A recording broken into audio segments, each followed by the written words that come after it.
Good afternoon, friends, followers, channel members. Are we ready for a long flight to Africa? I cannot remember the last time we went to Africa. We have been there, perhaps back in the days of Mileage Mondays and Long Haul Fridays. I've got an afternoon free, so I thought, well, let's treat ourselves to some African action. Flight time's around 2 hours 45 minutes. Pushback was actually scheduled to be in about 16 minutes time. That ain't gonna happen. So we're going to be a little bit late, but never mind. The main thing is hopefully we'll get out of Gatwick safely and on route to Africa pretty soon. So what a great way to spend a Wednesday afternoon. It's warm again. It's getting even warmer now here in the office. Now I'm running the sim.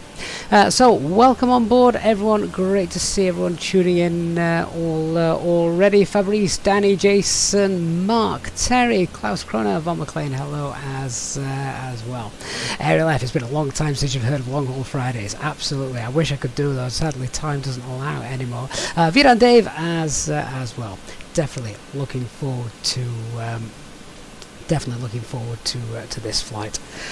Right, let's get on board and get out of here. We've got a long afternoon together, guys. Let's not drag it out. So, let's hop on board. We are at stand 112 here at Gatwick. Aircraft is in its turnaround state, so we're going to go ahead. I think the APU should already be up and running. Indeed it is. We need to refuel, but aside from that, we're ready to go. So 15 minutes pushback. Yeah, we're going to be late. That's not going to happen. We'll get everyone on board now, and we will get started. So we've got self-loading cargo as always, providing the cabin sounds for us. Let's just get that imported, and then we can get started in a second. Quick check of the weather. QNH 1013 cav OK, wind straight down the runway, departing 08 right. Right, mass and balance page. Fuel, we're going to take 9 tons of fuel today. We'll go through I've been through the OFP already, but we'll go ahead and look at that in a little more detail during the cruise, just so you know how I came to this conclusion. But right now, just need to concentrate on getting out of here. 134 passengers. Let's go ahead and get our aircraft loaded, shall we? So go ahead and load that. We'll set that to real time. There we go.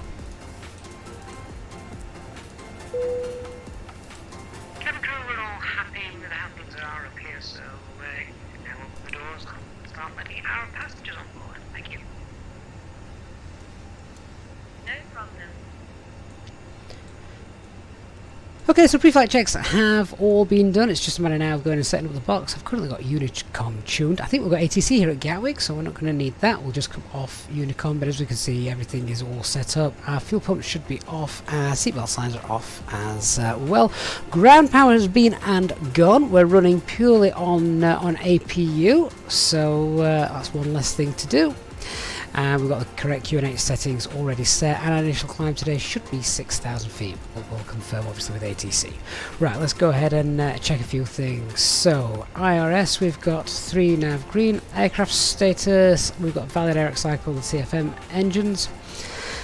Let's go and get our flight plan. Nice long one today. Please work the uplink. I don't want to have to type all this in.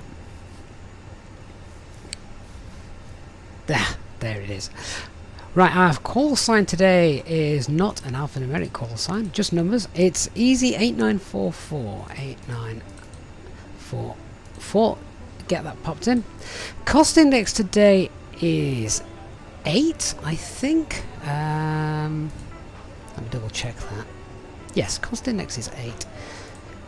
And our cruise flight level today is going to be flight level 370. Temperature on the OFP is minus 50. I was looking at the tropo as well. 36779. Let's update that then. And then we'll go ahead and grab the winds.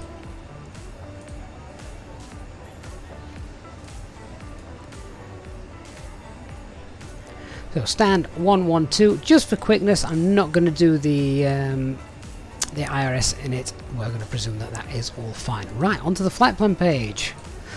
Let's have a look. Welcome to those of you coming on board. Great to see you for our long flight today. It's over 1,000 miles this flight. I can't remember the last time we did a live stream over 1,000 miles. It has to be one of the long haul ones. So departing 08 right, and we're on Seaford's departure today. Seaford 4 Zulu. There we go. Insert. Willie, hiya mate. We've got plenty of time to keep you entertained today whilst you're working through your spreadsheets. Other end is a ILS for runway 09. Just need to check which one because there are a couple. It's going to be the Yankee approach, ILS 09 Yankee, and we're going to be coming in via the Alt L. I can't even say that waypoint. ATLL 1 Victor. That's the one. And the VIA is the VOR at the airfield. We're basically flying straight over NBA. I'm flying full procedural approach today. Unless ATC was somehow online and we got vectors. Let's see. Distance 1,144 OFP, differs by 2 miles. I'm not going to quibble about that. Red Thread, good afternoon to you. Jack D. Anyone ever told you have a fantastic voiceover voice? David Attenborough, eat your heart out. No one can come close to David Attenborough, and I certainly would disagree. No one likes the sound of their own voice when they hear it played back to them, right?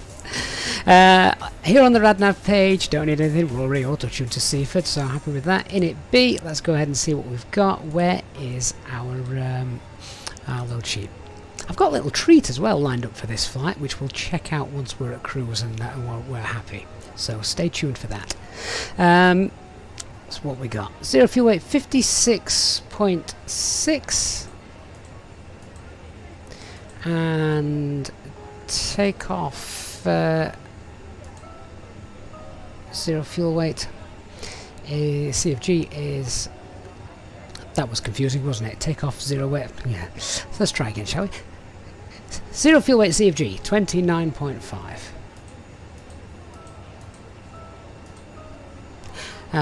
We're going to pop in a ton of fuel for our alternate. Winds are done. Right. I hope this is less than 9 tons. Willie, that CFG is absolutely spot on. What you've got to remember, compared to the fly-by-wire isn't quite right. It's that's quite forward heavy. Oh, right. It says we need 9.1 tons of fuel. I'm only loading 9. Am I loading 9? I am loading 9. What a numpty. I meant to load 10. Right, that's my mistake. Right, let's just, can we tell the aircraft that we actually want a bit more fuel? Maybe I have to wait till refuel is completed before I can do that. Right, I am going to take 10 tons of fuel. I will go back and sort that once loading is complete. I think, has refueling completed on here? No, it's not. Wow, once it's completed on here, I can go in here and amend it. Yeah, that's my fault. I did want 10 tons, not 9 tons. And again, we'll discuss that in the cruise. So, let's update this. We're going to have 10 tons of fuel on board. That gives me a takeoff weight of 66.4. Right, let's go on to our performance page.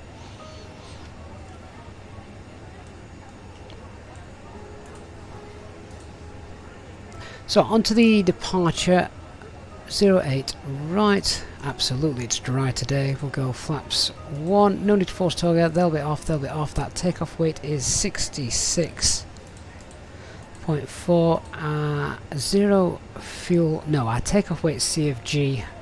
This is going to be wrong, isn't it? Now I've thrown that extra ton of fuel on later on. But 27.3.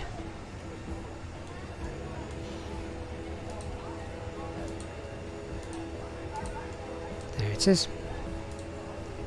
Grab the live weather, and for our planning purposes we'll just look at an intersection departure from Gulf.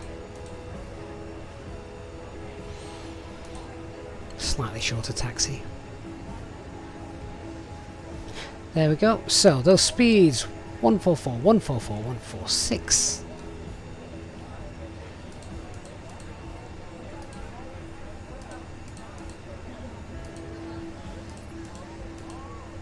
Transition altitude 6,000 feet. Thrust reduction and acceleration should be 1203.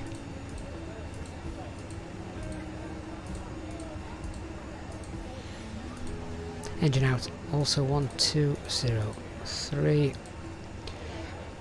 Config 1 for departure, and the flex was 60 watt, 64.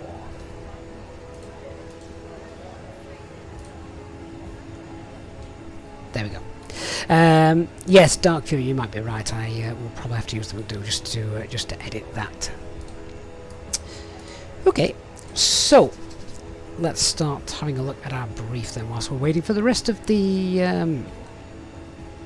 passengers to come on board. So the weather here today in Gatwick is obviously beautiful, warm, sunny, hot. That reminds me, it's 24 degrees. Back to that init page. Update that. Again, something new to bring into our scans. 24 degrees. Let's just go and have a look at the pilot brief here. So departure weather is fine. Our arrival weather is fine, but I want you to check this out if you haven't already had a look at the OFP. Grab the weather briefing. Look at this. Oh, what's this? Our cruise flight level today should be 370, and we've got isolated embedded cumulonimbus up to 43,000 feet over much of Europe today. So there is a chance that we may have some weather diversions. Hence the need for some extra fuel as well. So yeah, I thought we'd just bring that on. Realistically, that's the only thing en route to concern us. Turbulence wise, we shouldn't really get any of that. Should be okay. We can always expect a few bumps over the Alps, but aside from that, weather is pretty good. Aircraft is the Fenix A320NX, fully serviceable except the weather radar, which could have come in useful, of course, given what I've just said. No NOTAMs for our departure. Threats to be aware of: London Gatwick. It's obviously, well, in real world, obviously quite congested. We're taxiing out to runway 08 right. Initial climb is 6,000. Minimum safe altitude for our initial departure is 2,300, and then that drops to 2,000 feet as we make that right turn just here.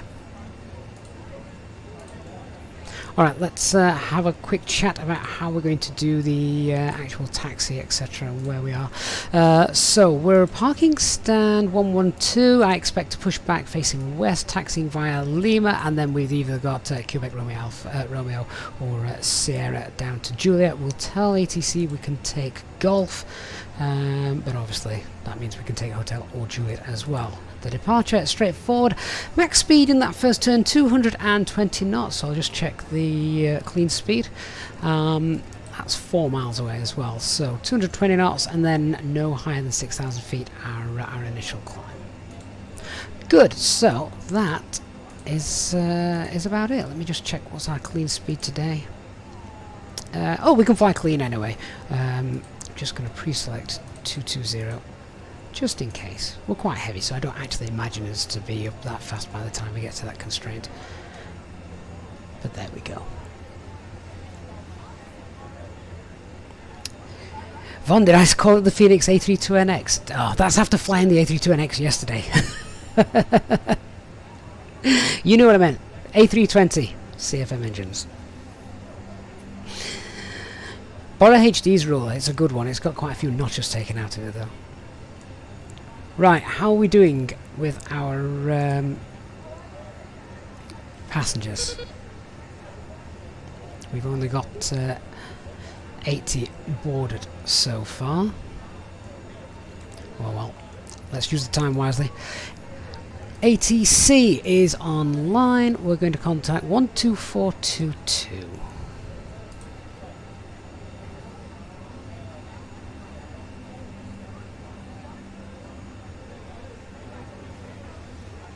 Is there any London control online after that? No, just the tower, 12422. Alright, let's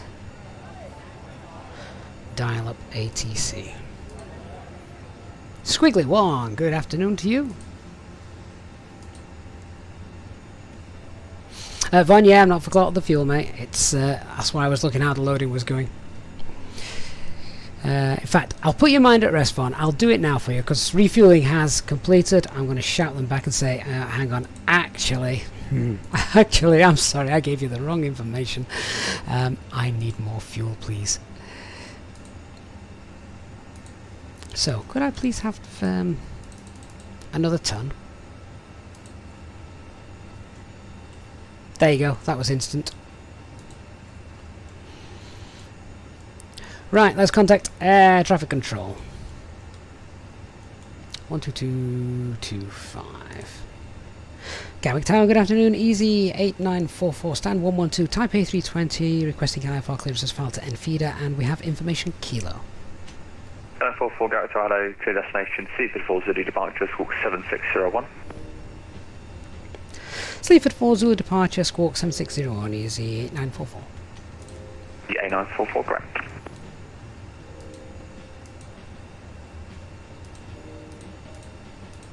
T311, nothing further now, Unicorn 122 decimal 8, bye bye.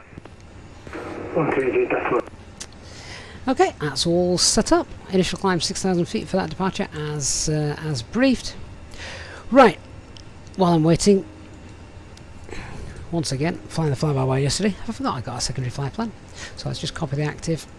Engine out procedure here then for runway 08 right is standard, and what we're going to do is after Kilo Kilo Echo 03 we're going to fly straight out. So Kilo Kilo Echo 03, carrying straight out on that track of 077. Just pop a waypoint out there, 12 miles out, and then from here we would make a right hand turn to Willow. Enter the hold at Willow. Hold inbound course is 284. God, it's getting warm in here. That means the fans in the PC are doing their job though. Left turns.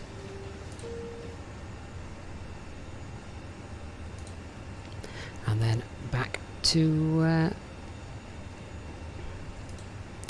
Gatwick.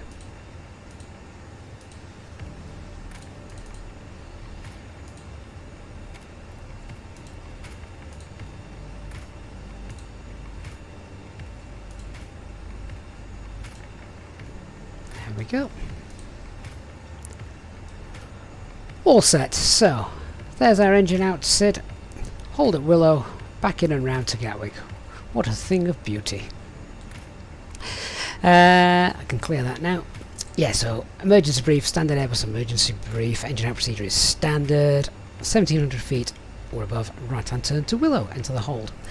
Worth noting as well then our takeoff weight is a little above maximum landing weight, so if we did need to come straight back we'd need to run the procedure. Danny, have I still got everything on Ultra? I tell you what, no. I'll tell you for why. I will be flying on Ultra for this flight, but whilst I'm in Gatwick, I turn things down. We know what happens if you try and push it too much. So if ever I'm arriving into Gatwick, which doesn't seem too bad, but departing from Gatwick when we're sat here on the ground for a substantial period of time, yes, I just drop everything across the board to the default high setting. Right, we've got 24 passengers to go. Refueling is now completed, so we can get the fuel pumps off. Sorry, on. Lights off, pumps on. APU is obviously running, and we get the signs on. Just to speed things up a little bit, let's go to our ground services. What have we got waiting for us? We can get rid of the chocks and cones. Door will close automatically once refueling is completed.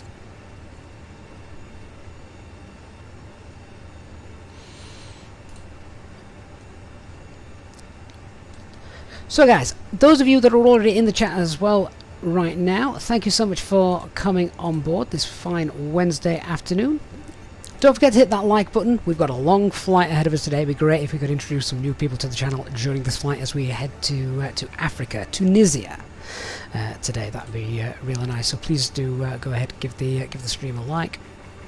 And yeah, looking forward to this. We've also got custom scenery for Enfidah Airport as well. I went ahead and purchased that just before this flight this afternoon. So we've got some scenery to fly into. I think I once landed in Enfidah before. It was rubbish, and there was no lights, and it was night time.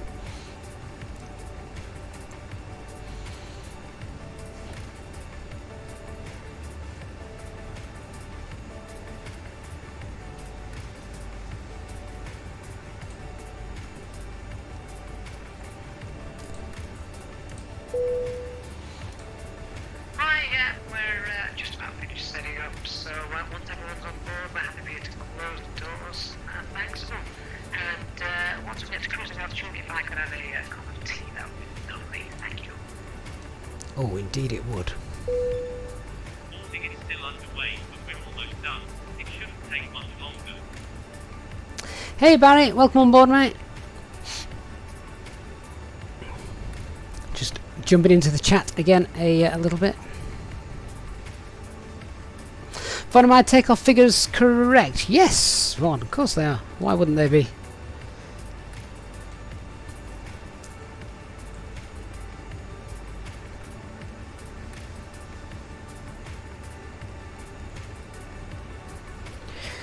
Sit and chat amongst yourselves. Right, well, let's run our before start checklist, shall we? Let me just double check a couple of things so our fuel is nicely balanced. We do have failures turned on as well, so making it as realistic as possible, of course. So our cockpit preparation is completed, signs are on and auto it is. We've got 3 nav green, fuel quantity is 9990 kilograms and balanced, FMGS is set, altimeter is 1013, 200 feet. Dark, I did add 1 ton of fuel, you are right, but if I jump to the init B page, that is what I put in. Remember that your zero fuel weight, that doesn't change. That's regardless of this, and you're telling the aircraft how much fuel we're putting in. And that is where I get my takeoff weight from.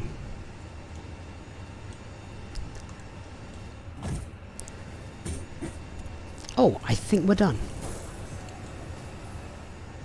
Boarding's complete.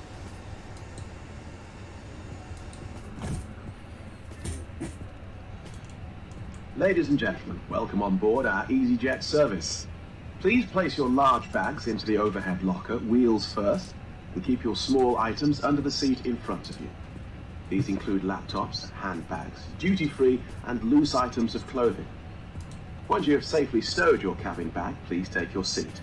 To help us ensure a prompt departure, we would kindly ask that you keep the aisle clear, enabling all remaining customers to board. Your seatbelt can now be fastened ready for departure. This is a no smoking service. Thank you for observing this policy. Thank you. So Von asks, would it not affect the speeds? No, Von, because I did the performance calculation with the takeoff weights here, which includes 10 tons of fuel. So you got your zero fuel weight and your 10 tons of fuel there. Right, so our takeoff weight then is 66.4 because it presumes 200 kilograms for the taxi. So takeoff weight 66.4. That's what we use to, that's all that matters when calculating your V speeds. That's what we use to calculate the V speeds. We can see our actual takeoff weight according to the load sheet is going to be 66.3. That means this is valid. Our zero fuel weight CFG. Now let's just check this though. This is where it gets interesting. So it has to be within 2%. So our zero fuel weight CFG 29.5, 30.5, 31.5. We're still within limits. So accept and we're good to go.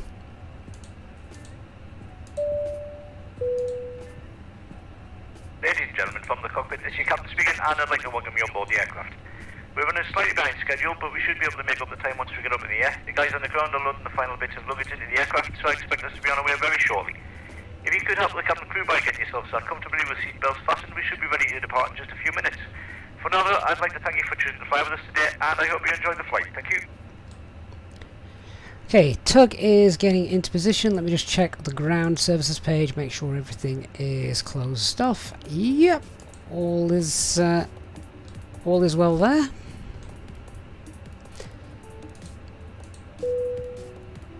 Cabin crew, we're all ready to go, so please arm the doors and cross-check. Thank you.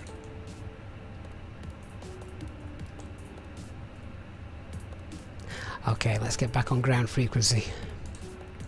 Or tower frequency, I think it actually is. And Gatwick Tower Easy 8944 is ready for push at stand 112. 8944, Roger, stand 112, push to start approved, face west. Push to start approved, facing west, Easy 8944. Excellent, let's go, go, go. Beacon light on. And transponder set to standby.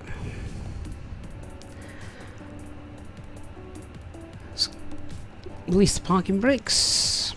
Before we do that, before start checklist blurred line, windows and doors closed and on, beacon light is on, mobile phone is on silent, parking brakes on, and released. Back we go. Vernon Collins, thank you so much for the for the sub. Let's get our engine started, shall we? Engine mode selected to ignition and starting engine 1.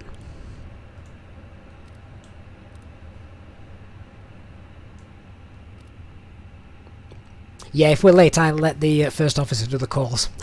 I don't want to get blamed.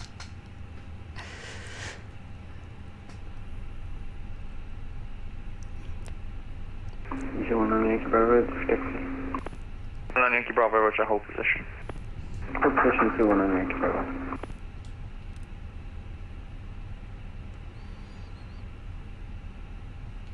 Ladies and gentlemen, we now ask for your attention while we take you through the safety procedures on this aircraft. A safety card is in your seat pocket showing the exit routes, oxygen masks, life jackets and brace position that you must adopt if you hear brace, brace. There are 2 emergency exits at the rear, 4 in the middle, and 2 at the front of the cabin. Floor lighting will guide you to an exit. Please be aware that your nearest exit may be behind you. In an emergency, leave all cabin baggage on board.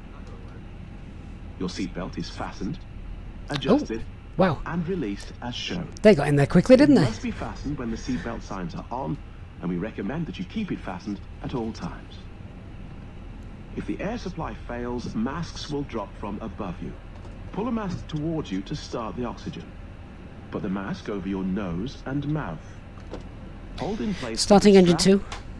Pull on each side to adjust. Put on your own mask before helping others. If we land on water, take the life jacket from under your seat. Put it over your head. Pass the tapes around your waist. Click together and pull the strap to adjust. Do not inflate it inside the aircraft. When outside, inflate by pulling the toggle. Pushback complete. If it Parking brake fails to set. inflate or needs topping up, blow into the tube. There is a light and whistle for attracting attention. We also carry flotation aids for children. Your tray table must now be stowed, armrest down, window blinds open, and seatbelt fastened. We wish you a pleasant flight. What Express 367, road check. Station calling Woodability 5. Didn't understand his call sign. Hello, World Express 367. Oh, World Express, fair enough. 230, with information, Kilo. Aircraft up, 777, freighter.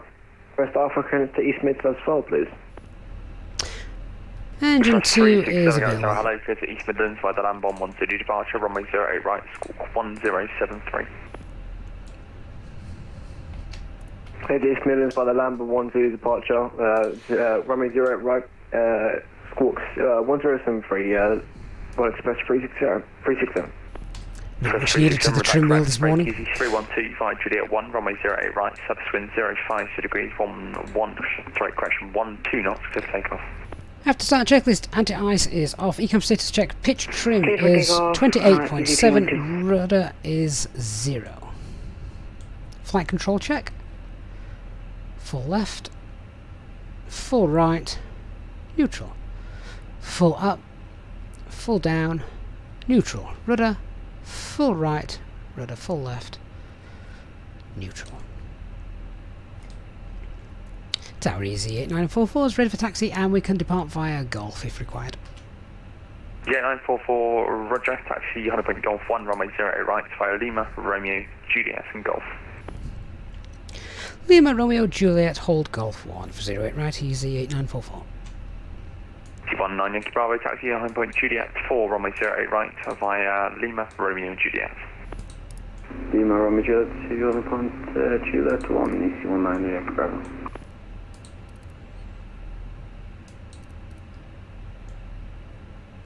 Right, let's go.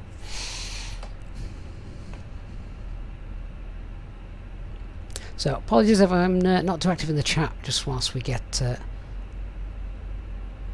taxied and airborne. Right, where we're going? Lima, Romeo, Juliet. That's our second left at the end here then. So, PEDS check, no change in our performance, it's going to be a flex takeoff, flex is 64. Engine out procedure is standard at 1700 or above, a right hand turn to Willow, enter the hold, inbound 284 and hold is left turns. No. Wrong checklist in my mind, sorry. Departure is the Seaford 4. Zulu departure and our initial climb is 6,000. I was doing the want check, not the pets check.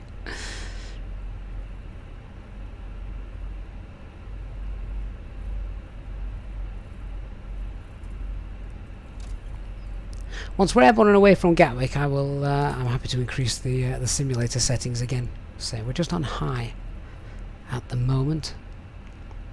Gatwick on Ultra is a bit overkill. While streaming, anyway. It's fine when I'm not streaming.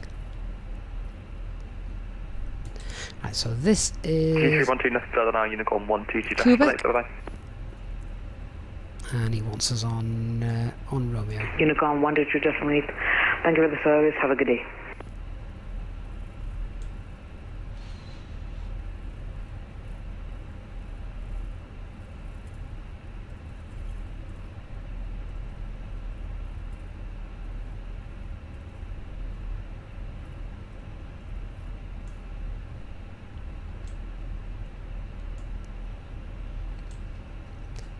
Well, if the meta is correct, the weather should be as lovely as this when we get to Africa.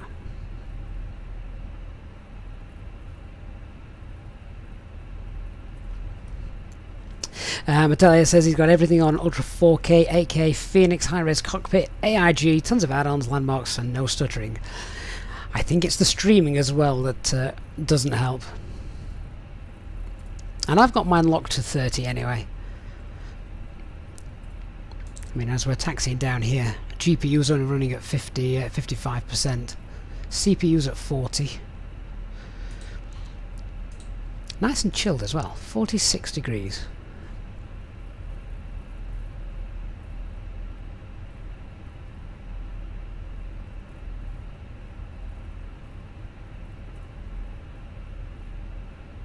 Plasm, I'm currently on high settings. That's what you're seeing at the moment.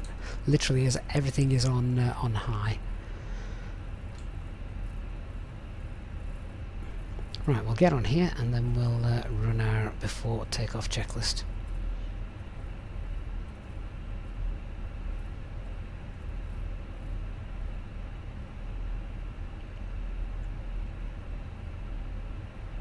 Great to have ATC in the middle of the day on a Wednesday.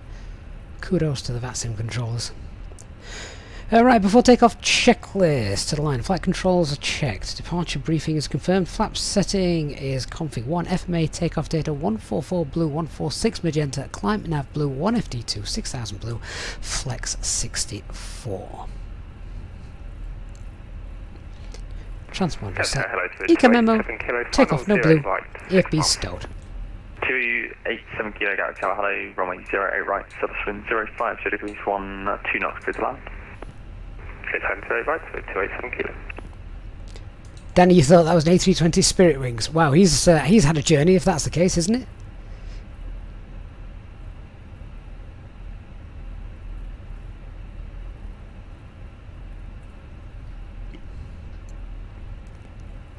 And Barry says during long flights his PC heats up really warm, not good for PC health, I guess.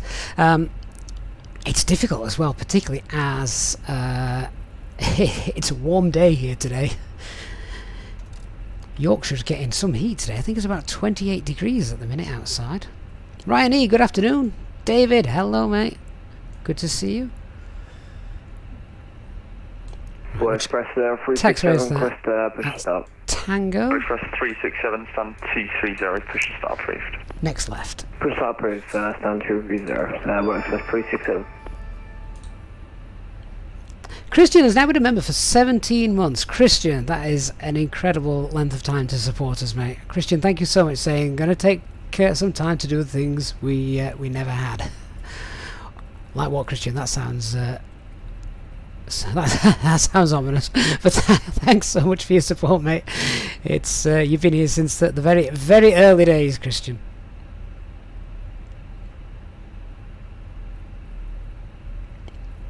Marvin, good afternoon. Now, I heard there was a TUI plane on final. Hello, oh, yeah. Trio Hotel Echo with you on the localizer runway 08 right at about 10 miles. A3 Hotel Echo Gatwick Tower, hello, continue approach runway 08 right, number 1. Continue approach number 1, A3 Hotel Echo.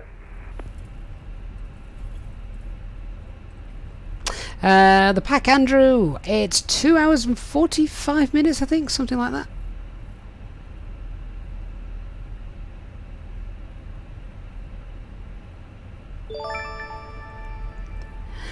And Willie has also been a member for 17 months, switching account just to have his little moment. Willie again here from the very early days of the channel. Thanks so much, mate. Appreciate it, both you and Christian. We've had some great flights together over the last couple of years. It is coming up to 2 years, isn't it? In September time, I think. I'll have to check what date the channel was born on. Mark has also been a member for 9 months as well. You ready immediate? Roger, yeah, we can depart immediately. Easy, 944. 944, thank you, Golf 1, line up runway 08 right. Line up runway 08 right, easy, 944. Okay, let me just concentrate on the departure, guys.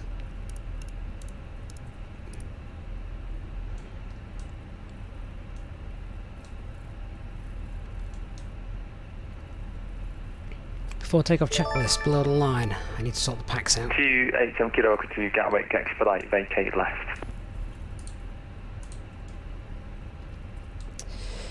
Cabin is secured, engine motor selector is normal, TCAS TA, RA packs are off.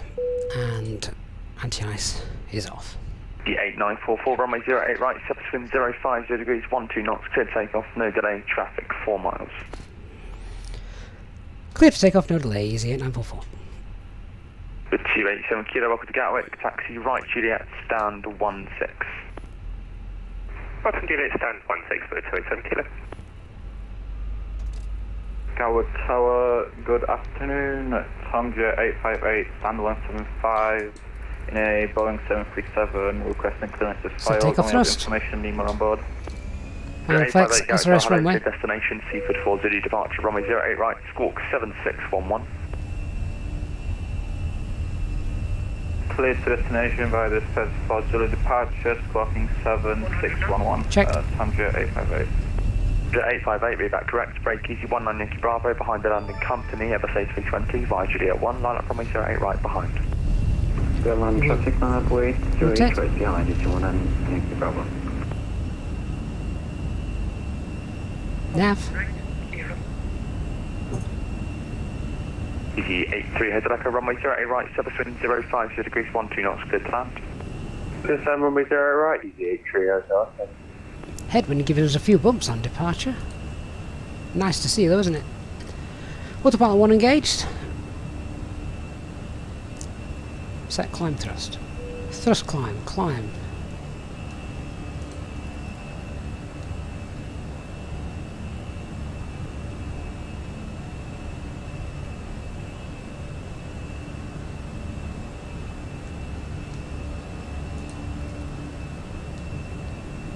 A944, nothing further now, Unicorn 122 decimal 8, bye.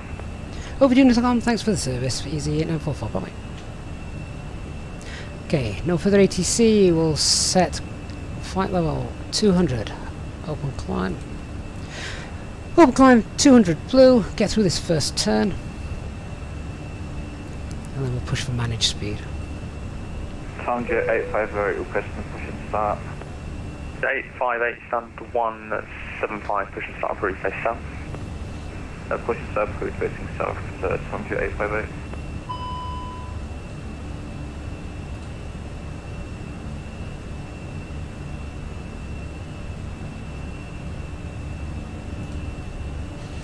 Managed speed.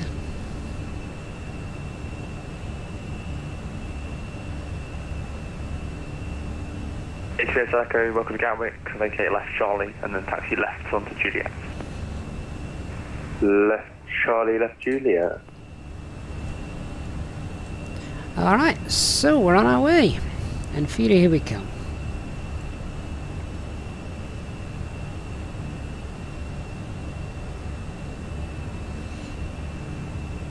I missed a load of notifications there, didn't I, guys? I'm sorry. I'll come back and have a look at that in a moment.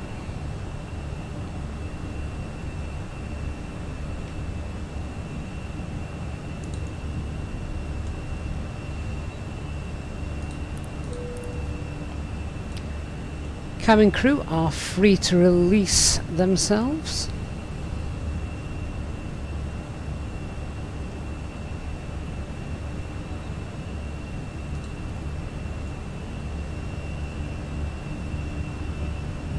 And as I say, I'll get out over the channel, then we'll increase the graphics settings. Currently the video, I can't show any camera settings or anything like that, not while we're flying. Ladies and gentlemen, please keep your seatbelt fastened while the seatbelt sign is on. We recommend that you keep your seatbelt fastened whenever you are seated. Toilets are located at each end of the cabin. Remember that smoking is not permitted at any time. This includes e-cigarettes. Bear in mind, of course, that the default view is that. That is the default view. And all I do is I just then change it to that.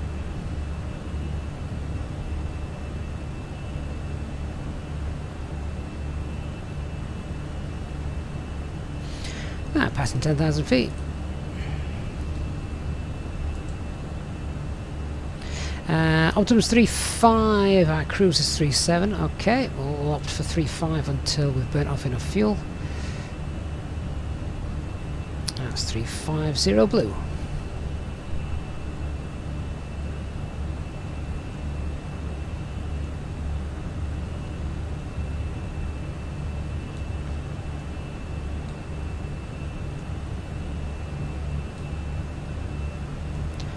Okay, now we're away, nothing behind us. Very quickly, we'll just nip to our general options, go to the graphics, pop that to Ultra, and then there's a few of these I don't need at Ultra, so we'll just drop that down a little bit as well. Lens correction is off, motion blur, turn that off, and yeah, that'll do. Let's apply and save that. And one last thing, as we're flying over a lot of water later on, we'll just turn that on. Okay, done. Now we're back at some at the high level. Criminal, you know, the camera settings are default, mate. They are. I haven't touched them. I haven't tinkered with them at all. They are just default. Right, weather looks nice. I'm happy to release the passengers as well. So we'll turn the seatbelt signs off. So, Criminal, you know, there's really nothing to show. I haven't touched them.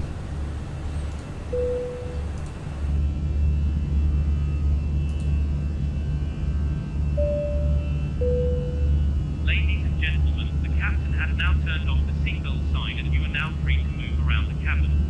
We do recommend, however, when in your seat, that you keep your seatbelt fastened at all times in case of unexpected turbulence. The toilets are now available. Please contact a member of the cabin crew if you require assistance. Thank you.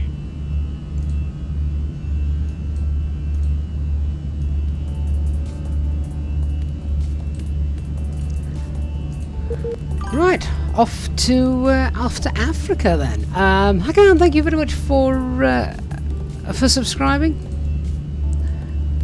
Oh, how many people do you reckon are on the beach right now in the south of England?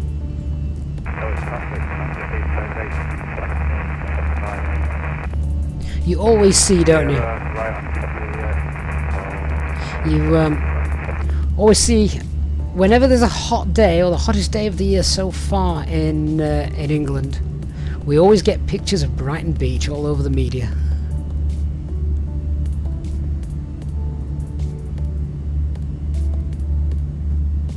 The Hitman, good evening to you. Hope you're well.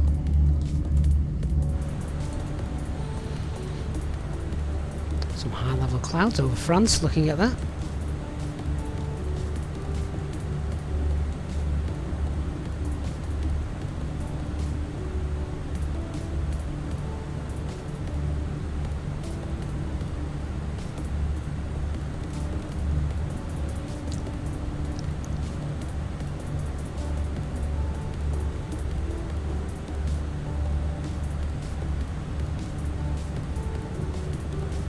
So just coming back into the chat, do you remember, for those of you who are familiar with FSX, do you remember the OOMs? The OOMs? out of memory issues. You'd take off, or I would, you'd take off from somewhere here in the UK. You'd get ever closer and closer to your American destination, and then boom, 20 miles out from your airport, as it loaded in the scenery for your add-on airport, the sim went and shut down on you. Gatwick traffic, yeah, what express 367 landing out 021 by GS1.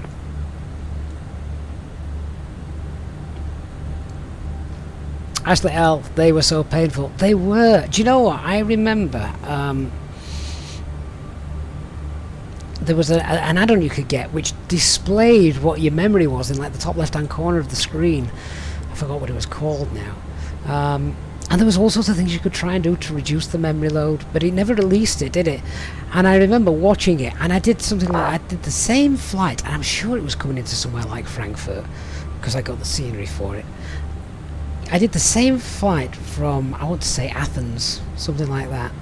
A good 3-hour flight. I'm watching it like a hawk, getting closer and closer and closer. And then as Athens popped in, boom, it went. So then I'd go in and I'd lower my settings and I'd do the same 3-hour flight again. It took ages. Metallic says also, yeah, the straight line runways, 3.5 gig limit on FSX. Mark brings back nightmares. Indeed.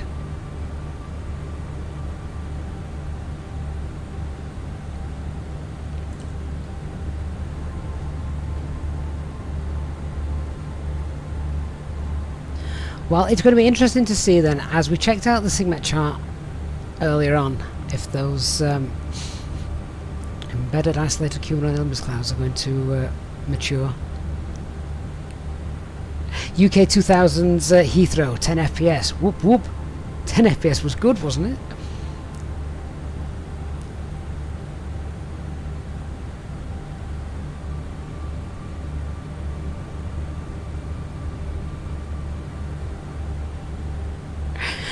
Manning Mama says that Brighton Beach will be packed, no doubt. Yeah, doesn't matter whether it's a weekday or not, does it?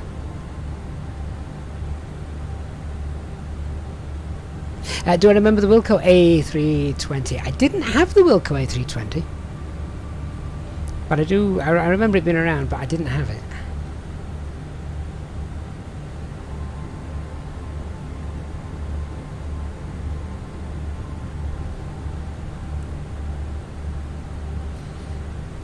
Wish I'd got a working weather radar for this flight. It would have been interesting to see those cumulus build-ups over Europe.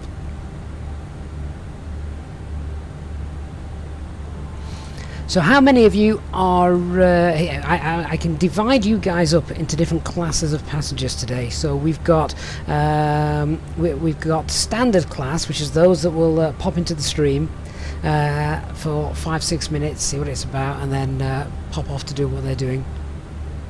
We've got the, let's call them the, not the economy class, what's the one above? The premium class, the premium class passengers that are in here for mostly the duration of the whole stream. But if they can't stay for the whole stream, they'll obviously be here at the start. Maybe pop back in again during the flight cruise, and then of course for the landing. And then of course we've got the full first class VIP passengers that are here for the entire length of the stream. Which category do you fall into?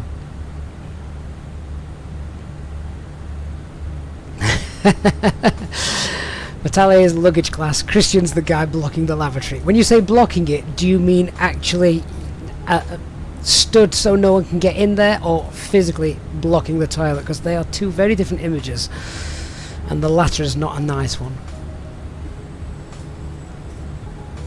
Just Willie says, screw the cabin, I'm in the jump seat class. Captain, would I fly a future Aerosoft A330? Oh yeah, definitely. Definitely. Mark says, definitely a VIP unless a Teams meeting pops up. You have to tell them your internet's gone down, Mark. Terry is in first class. Fantastic. Barry Premium, there is the school run to do as well. Well, you see, I don't have the school run today, so that's why we can sneak in an extra long flight. But I am out this evening, so I guess I'm kind of making up for that. Christopher Vetter, that's probably a much more modern take on things for the simulator. You're at the work from home class, so here for the long haul. Christian, I need my time on my lavatory. Don't mock me for it. Hey Christian, no mocking here. Lavatory time in my house is the only peace I get.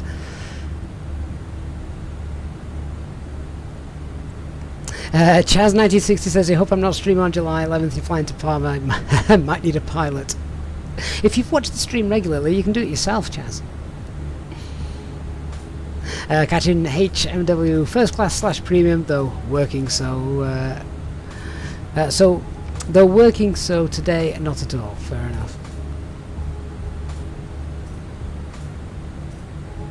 enough. You say you've got failure set to realistic. Does this mean there's a chance an engine will explode or a wing will fall off? Well, even if they were set to ultra realistic, the wing would not fall off. The only way a wing's going to fall off is if you do something terrible to the aircraft and exceed its maximum operating limits. It's with excessive G-forces, it's not going to fall off. An engine exploding, well, that's not beyond the realms of possibility. But they are set to realistic, so the chances are you might get something very minor. I don't know, a small component will fail. Nothing that's going to render us unable to complete the flight, I would imagine. Bear in mind, of course, that the weather in Enfidah is set to be very good. About 5,000 feet to go.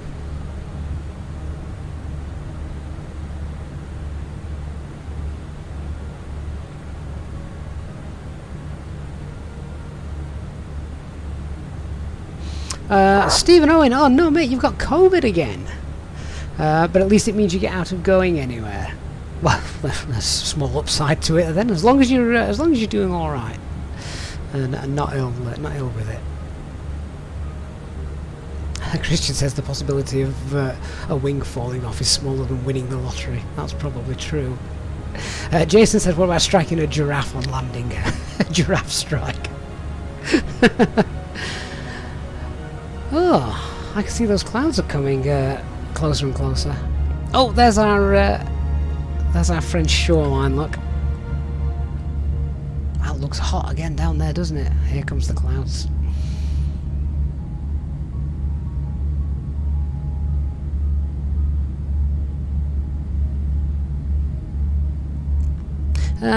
Criminal, do you also see a lot of green coloured patches on the ground? What's the issue? Is it like that in real life? Do you mean fields? Because what you're seeing right here out this window looks very realistic to me.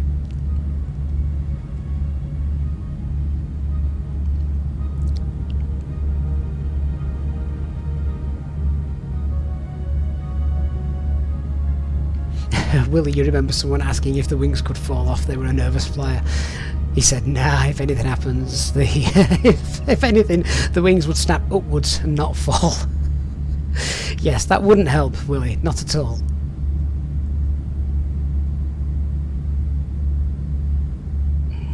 Hagan, you're on sick leave, so you're on your way with a fly-by-wire from O'Hare to San Francisco. How long's that flight? See, I have very little concept on how big the USA actually is.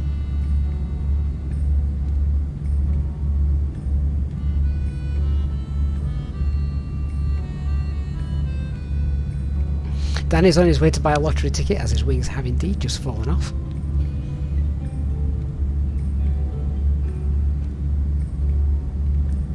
Oh, Criminal, if you've never been to the UK, then yes, despite its rather intense population, there is a lot of green. Usually because there's a lot of rain. Although we've not had any for ages, our garden's dead. Christian, the timing of this French music is indeed spot on. DKKP, thank you so much for subscribing as we edge ever closer and closer to 25,000 subs. Right, 500 feet to go. If you haven't already been made aware, we will have a special stream marking 25,000 subs, and that is coming with some fantastic giveaways from aircraft to scenery to utilities. We've got loads lined up.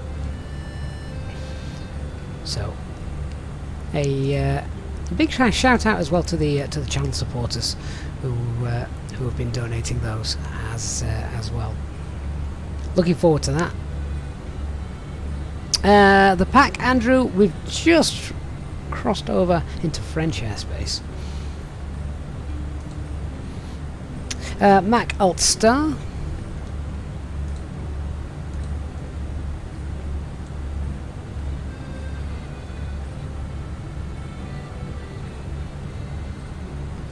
Let's just go ahead and edit that.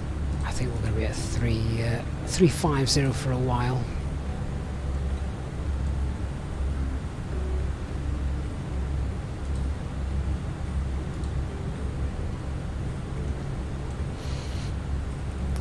There we go. There's our cruise altitude for the time being, at least. So we'll do our top of climb checks. Ladies and gentlemen, from the cockpit, just to let you know, we've now reached our cruise and flight level. We were slightly delayed in taking off, so we are running a little bit behind schedule, but we'll do our best to catch up and see if we can get you to your destination on time as planned. As the cabin crew make their way around the aircraft, please make sure the aisles are clear of any items, and I invite you to please sit back, relax, and enjoy the flight. Thank you. 22 degrees. That should be comfortable enough for everyone, I think. If you're like me, I don't mind it slightly on the warmer side in an aircraft, because I always find that I don't want to sit there in layer upon layer of clothing. I want to sit there in like a t-shirt and jeans. But if it's warm and they chill the cabin down to about 19-20 degrees, and I'm always sat, there's a draft blowing somewhere, I'm always too cold. Andrew, you can't find us on the VATSIM map live. I promise you I am there.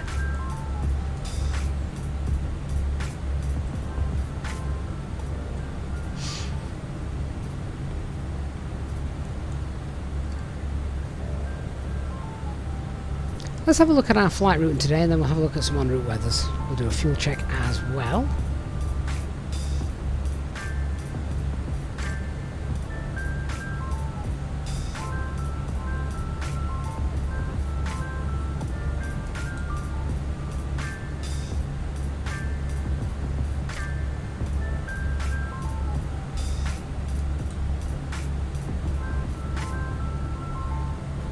There it is. That's our routing today. So for anyone wondering where we are, that should help.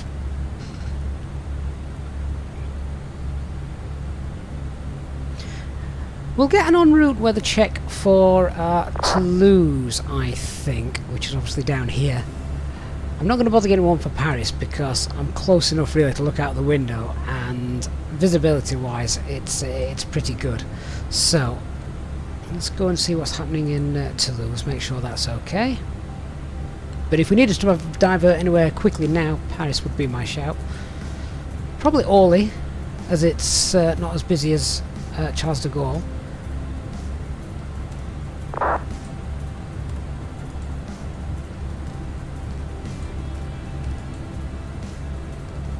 What's Toulouse's? LFBO, isn't it?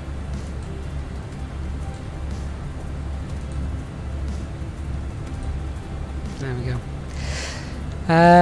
54 miles then. We'll do a flight check at Resmi.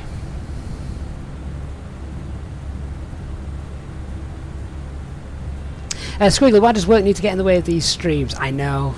Work's awful. We should all give it up.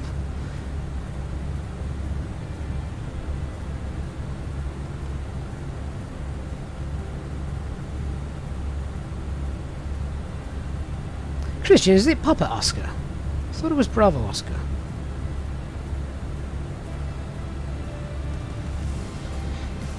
You're talking about Orly, aren't you? Yeah, no, that's fine. That's fine. I wanted to lose. I didn't want to put all in there. I just said I'm pretty enough close enough to see that the weather in Paris is fine. So just wanted a little look further down the flight plan.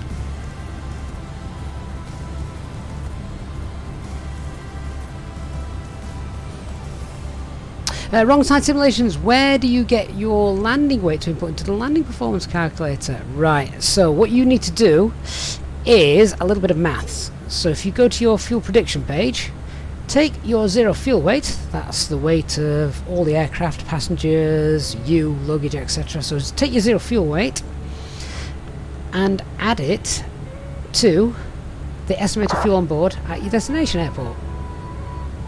Or obviously I'd do it the other way. I'd take the fuel that we're going to have on board at our at landing and add that to the zero fuel weight there.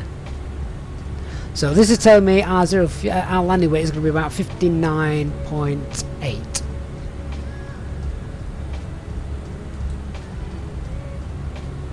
Don't know why it doesn't tell you what your landing weight's estimated to be fair. It's a simple enough thing to add, I would have thought.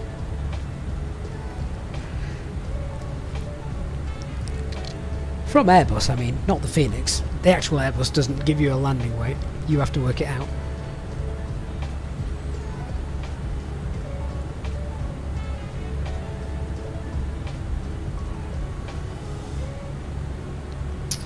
Ah, Matthew, good afternoon. Adding numbers together, that sounds like witchcraft. Well, does the CRJ do it? Does it give you a landing weight, Matthew? Would you have to do maths there as well?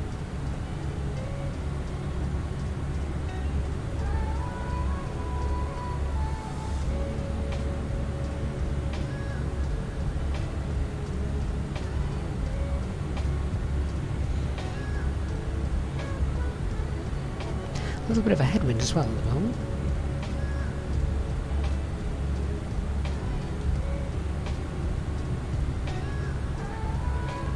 Wrong side simulations, that makes perfect sense, thank you. You're a flight dispatch manager at a major carrier in the USA. We operate an all Airbus fleet. That's about the only thing you haven't known thus far. Well, there you go, wrong side. That's how they do it. They have to, the pilots have to work for that one. You guys as a dispatch manager give them everything else, but that one they have to come up with on their own.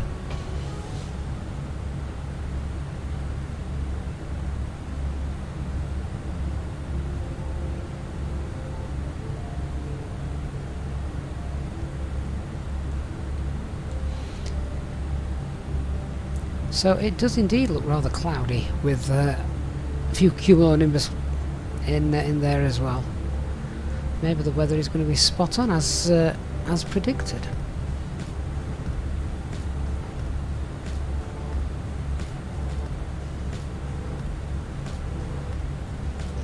Matthew says the RJ's FMS is done. We get our landing weight by putting estimated landing fuel into our A cars to get out landing data. I'll let you know about the 767 in a month or so. Matthew, are you transferring over to the 767? There's not that many of those around, is there anymore? Kudos to you if you are, though. Long hauls await. Company message. This is going to be shouting at me for being late.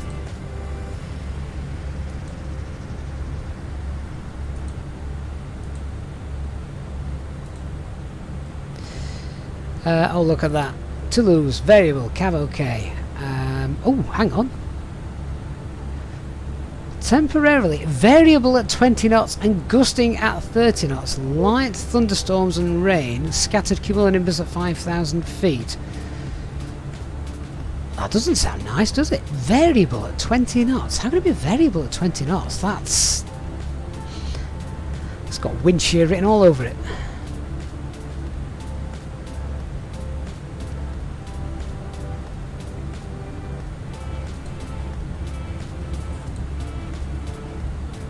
$10 delay. Yeah. Okay, I'll come back to that. Alright, well, I didn't like that.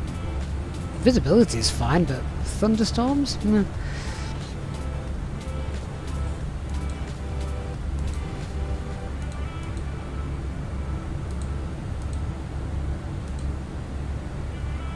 send that off and see what we get instead.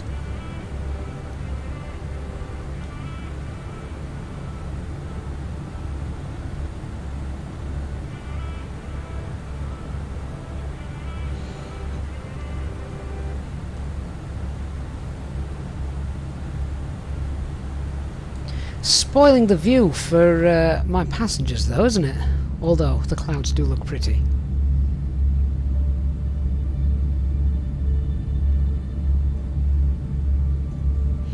Bet there are some turbulent skies down there.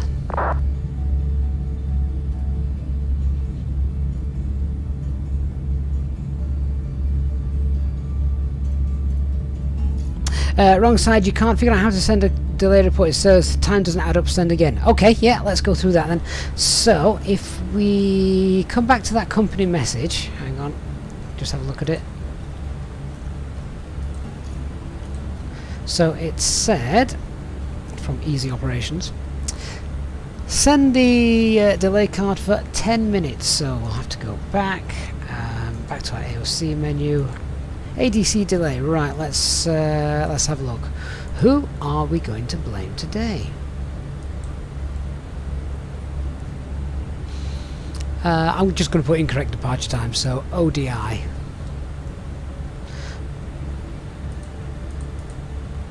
And it was for 10 minutes, wasn't it? So send that off. What was the weather like in Bordeaux? Well, that sounds better than Toulouse. So look at showers of rain. We've got rain, like April showers in France at the minute.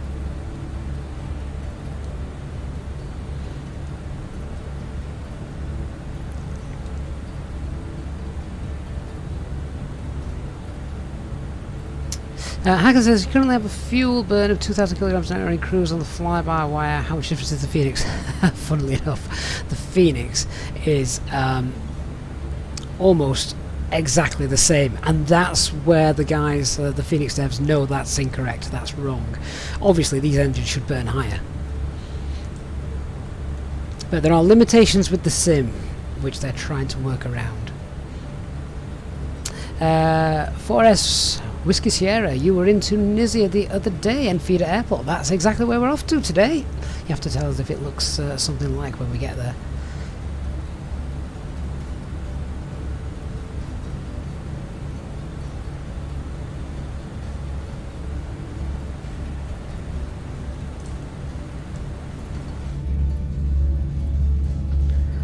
Looks decent, doesn't it?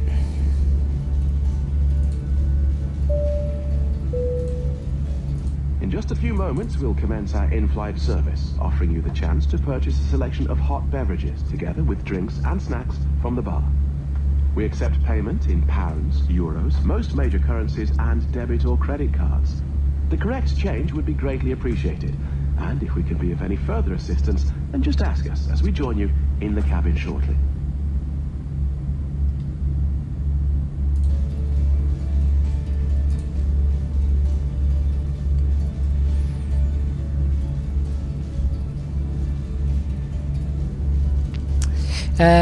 WS says it's so hot over there, you were over there for 12 days. Well, that is a good point. What's the current temperature in Enfidah? It's going to be hot, I'm guessing. Tunisia is not the coldest country in the world, is it?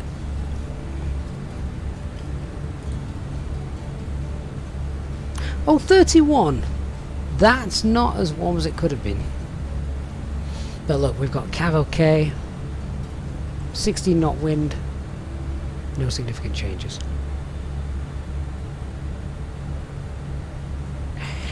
Matthew, on hectic days you would always put crew psychological reasons. In other words, my flight attendants needed to eat at some point during a 12-hour non-stop day. And unlike us, they can't eat in the flight. Well, that's true. You guys, if you're on a decent length sector, we can pull out the tray table, put your food on there, don't put your drink on there, and enjoy. Can we climb yet?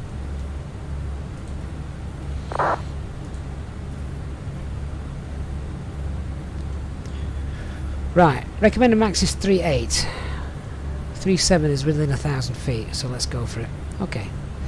Flight level 370. Thrust climb, open climb. 370 set, and 370 is changed there automatically. Up we go. Let's see if we can ride these clouds until they dissipate out. Oh, physiological, not psychological. One of the same things sometimes.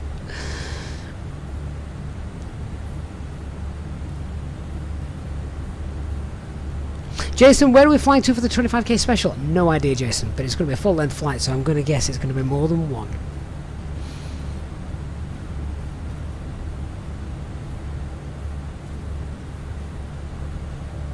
I wouldn't go on holiday to somewhere like, well, anywhere in Africa at this time of year, because I just don't like the heat. I much prefer going away sort of in October time, March time, April, but other than that I like to stay in the cold climate here in England. That said, once went in December to Cape Verde, which I think is just in the southern hemisphere, isn't it? And that was really nice.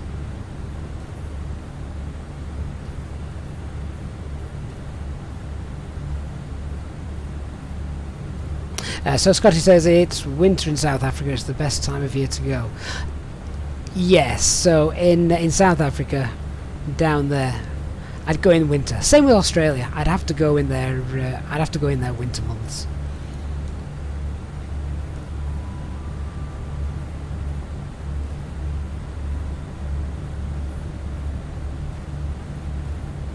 Hey, Dan Skelton. Good afternoon.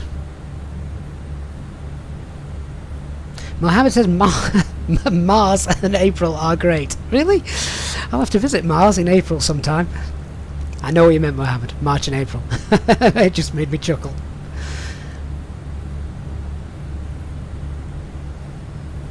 Dan, do I have a 37,000 foot long ladder? Sure, yeah, why not? Whiskey Sierras, Australia is full of spiders. That is one thing that puts me off. And every time my missus used to say, oh, before we had kids, should we go to Australia? I'm like, yeah. Just think about your arachnophobia, though. I mean, the ones over here, they're babies compared to what spider get. Compared to the spiders that Australia gets. Ugh. Awful. Mac Alt Star, and we'll be at our cruising altitude shortly. Oh, what's that company message all about then? Is that just accepting our delay allocation card? Oh, should we press the right button? Atsu. AOC. Received. Easy ops. There we go.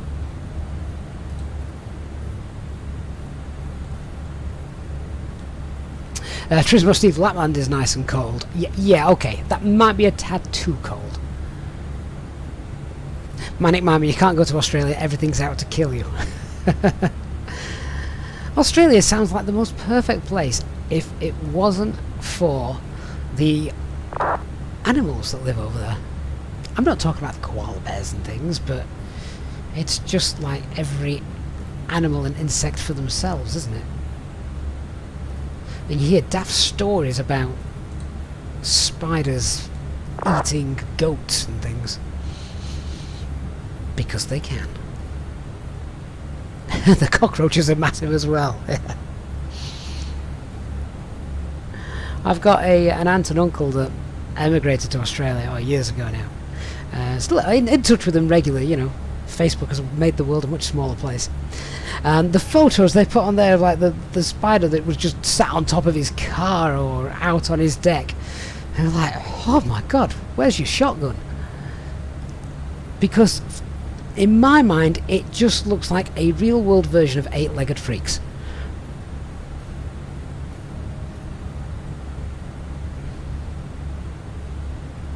Danny says Australia is hot if you don't like the warmth. Yeah, like I said, I'd be quite happy in January, February time. That'd be fine, but nah. Anyone that wants to go to Australia in July and August time, they're welcome to it.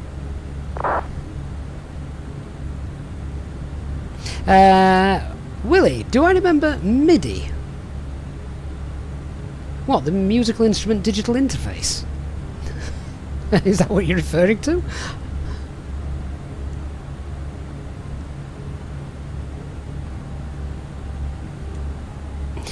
Jason, it is coming up to their winter now. Yeah, well, yeah, it would be, wouldn't it?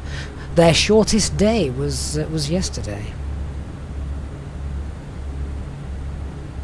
Well, yes, I am very, very well acquainted.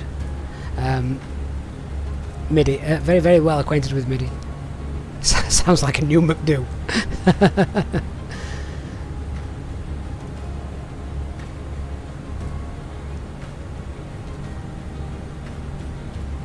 Well, do you know what?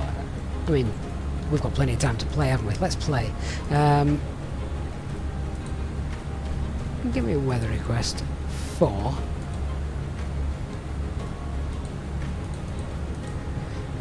Is that Sydney?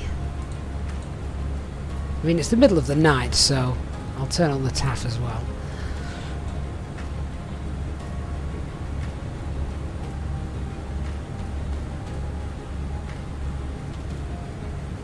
Chalty, hi mate, you're in Alicante teaching Airbus systems. Chalty, typical British question for you. What's the weather like? Is it warm?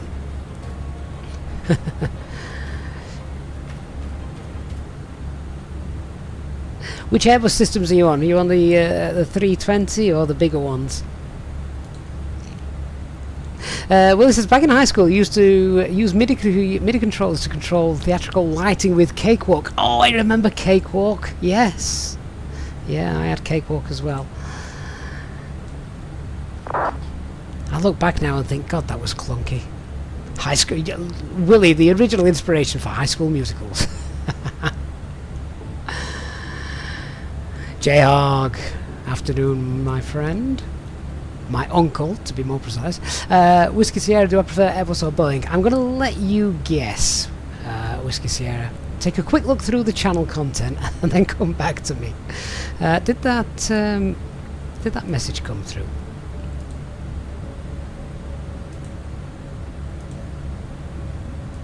Yeah, so what we got right now? Oh look, 10 degrees! It's currently 10 degrees in...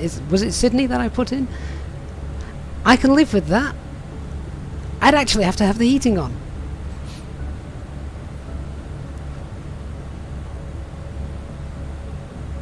And light showers of rain. Yeah. That is proper winter weather in Sydney. Willie, you knew every word of Oklahoma and Fiddler on the Roof. Oh, I've done a few of those. Joseph in his Technicolor Dreamcoat is the one that seems embedded in my mind. In score, Cakewalk 3 with the dots, all times. My problem is I had to print out the scores and the actual musical parts for the instrumental players, and I was just a mess. It was easier to go and handwrite the darn thing.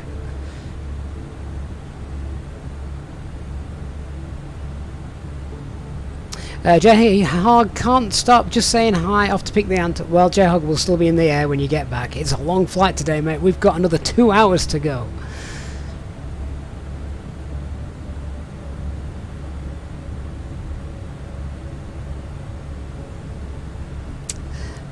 And the gay who... the gay? My apologies. The guy who... whose name I cannot pronounce, but I'll have a go. Says he wants some cake now after talking about Cakewalk. Mark says Cakewalk. I'd forgotten that existed.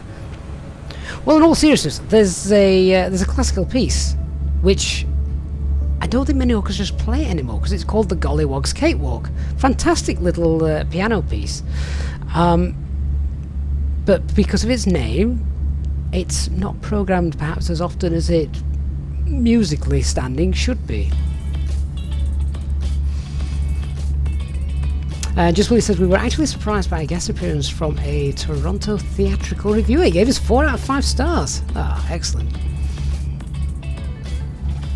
Danny says try Oscar Kilo Bravo Kilo. Where's that? Is that Dubai or hell? Somewhere like that. That's not to say Dubai is hell, it's just as hot as. Paul, my static sensitivity settings are indeed default. For SWS, there's your answer. Well done. He says you're flying to Paris in a boring 737. I don't think the 737 can be classed as boring. I think it can be classed as illogical. Charles says it's wonderful weather teaching level 1 general familiarization to the A320X for the A320X family. Right, Charlton, what you need to do is you need to get us now on your live stream, on your big screen. You can take the afternoon off, and their lesson is they can just watch and join in if they wish. There you go. I've just given you an easy afternoon. Go for a siesta or something. Willie says he hates Andrew Lloyd Webber with a passion. Very overrated. I think there's probably only a couple I like. Oh, Evita. My God, I couldn't even tell you what happened in that. I was bored stiff.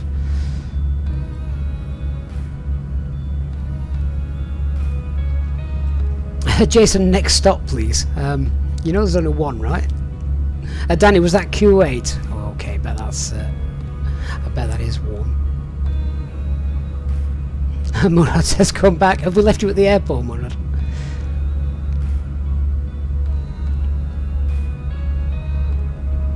And Chalty, you bought yourself a new saxophone there as well. Living the dream.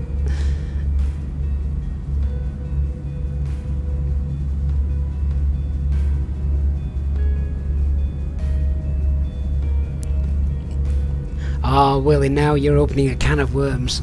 Les Mis or the Phantom of the Opera. Two of the juggernauts in the musical theatre. For those of you that like that kind of thing, you could just take a vote in the chat now. Phantom or Miserables.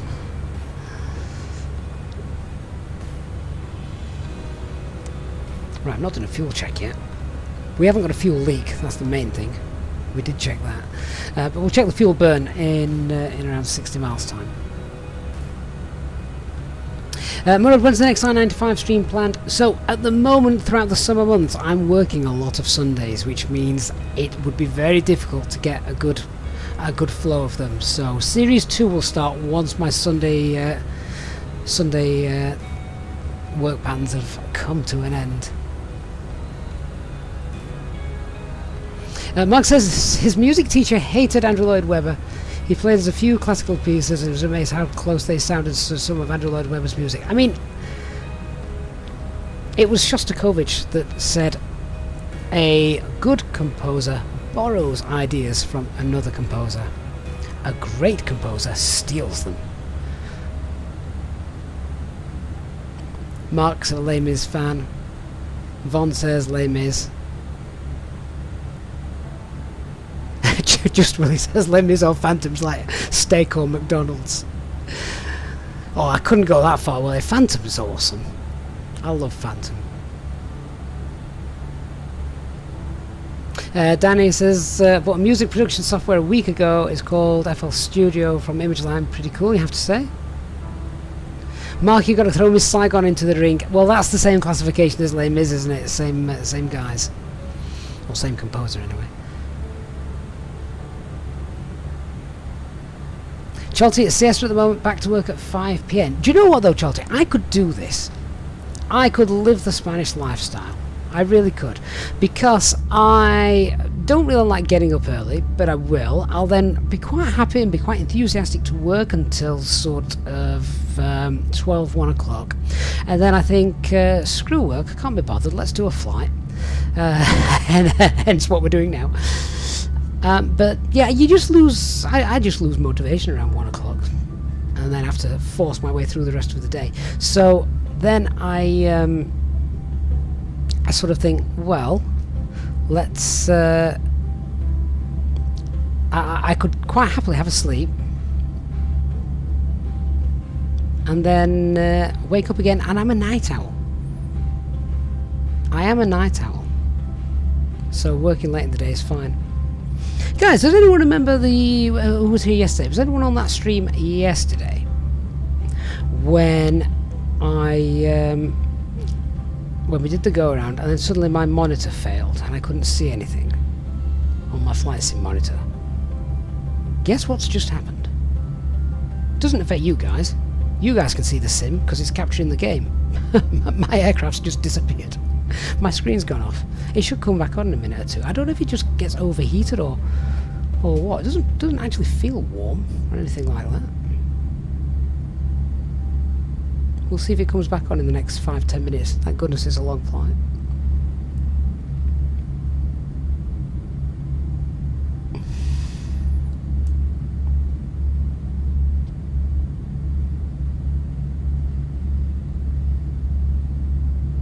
The Pack Andrew says, I hope I realise I'm a bad influence. You're supposed to be babysitting your little cousin. How little? Von McLean, you're right, they were both very, very big money earners. Miss Saigon's not bad. Just really, both Steak and Big Macs both make a lot of money. I'm getting the feeling that you really don't like Andrew Lloyd Webber, Willie. Alan Borbol and Sternberg, or however you spell them, Mark, that's it.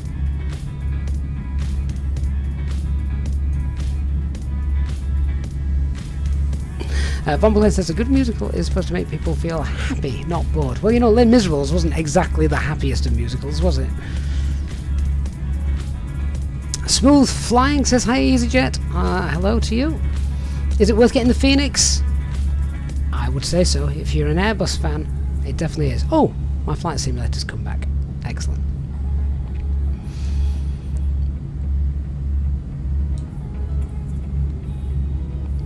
Uh, 737-123 HDMI. Could be. Oh, do you reckon it could be a cable issue? I mean, I've had these monitors for ages. They're very good. They're very reliable. But then, maybe it's not a cable issue. No, I can't be, because the actual power goes off.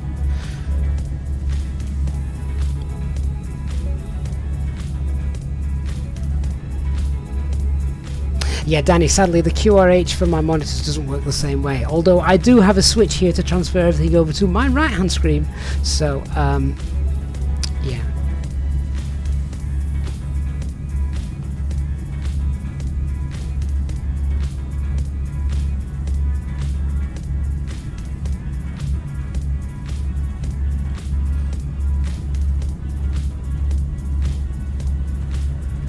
Just Willie says, as for the Lion King musical, that can go straight to hell. My wife wanted to see that, and I persuaded her, nah. So we went to see Wicked instead.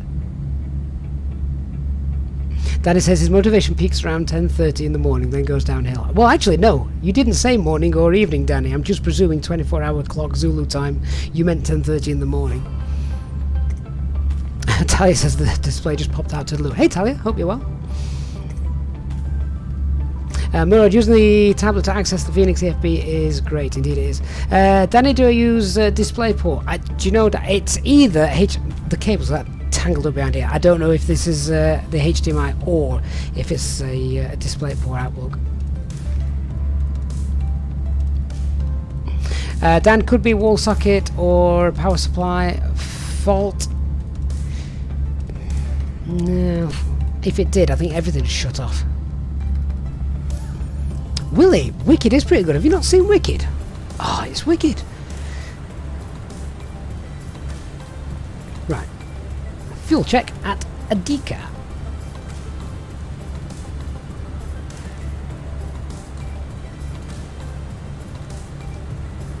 Oh, wrong one.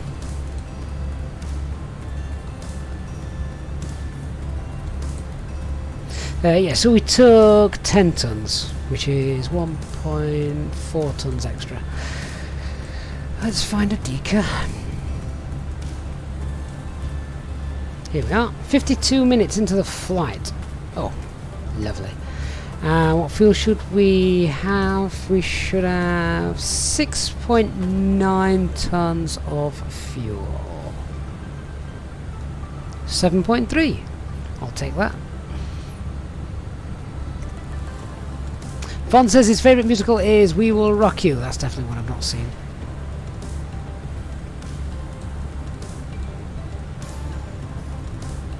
737NG, is there any spare TV or something I could throw on? Throw on? I'd just replace the monitor. Obviously if the monitor was the one that was not working, I'd just have to replace it.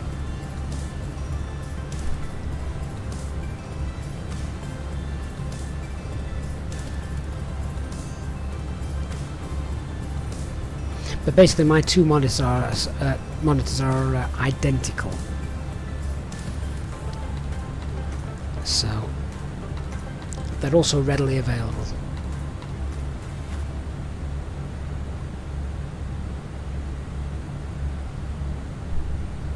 Ty says he needs to do some base training in the Phoenix. Don't have the hang of the flare. That said, only done 3 flights with it. The first 2 had issues with the system. First flight, the approach mode didn't activate properly. Second one had no sim sound, so no altitude callouts. You don't need altitude callouts though. Tell you, you've got it displayed down here on Private Flights display. So just to have a quick visual check. Just Willie says you were actually surprised with Elton John musical film. You had very low expectations. Yeah, there's another one I've not seen. Oh, that reminds me. Whilst we're on this topic, then Elvis is out, isn't he? Elvis is back on Friday, I think. He's not really dead. 737 did both monitors fail? Oh no, just the left-hand side one, which is what you're looking at, the sim. So I could still see us chatting. I thought, you know what, it's not going to be an issue.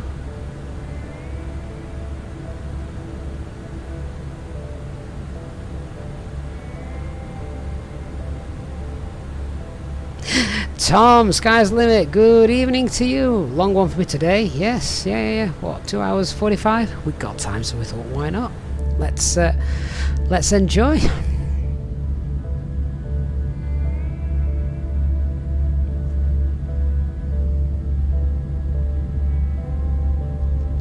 Will he throw his 2 pennethid on any musical that he can think of that is mentioned?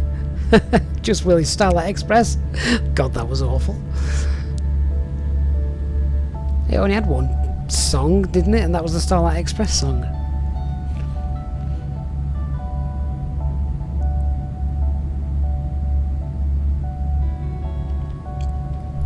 Okay guys, so I've been having a little bit of a play. So I'm going to turn this on. Now bear in mind, this is not an endorsement, this is not a review. I have literally installed this, not set any of the settings up correctly or anything like that.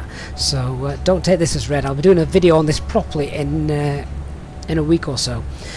But I have now got the Tobii 5 eye tracker. They were very kind and sent me one to have a little look at and see what we thought. So I'm just going to turn this on and hopefully it will not make us feel sick. So there we go. That's now using my eyes to control the display. Now the good thing about this is I can literally just flick it on and off with a key binding, because if I want to read the chat, well, that's me that's me reading the chat. The chat on my right hand screen. So obviously if I was doing that, it would be it wouldn't be any good, so I can just turn that off. But it seems very, very accurate, and you can't just use it in this view, you can use it in all views, which is quite neat.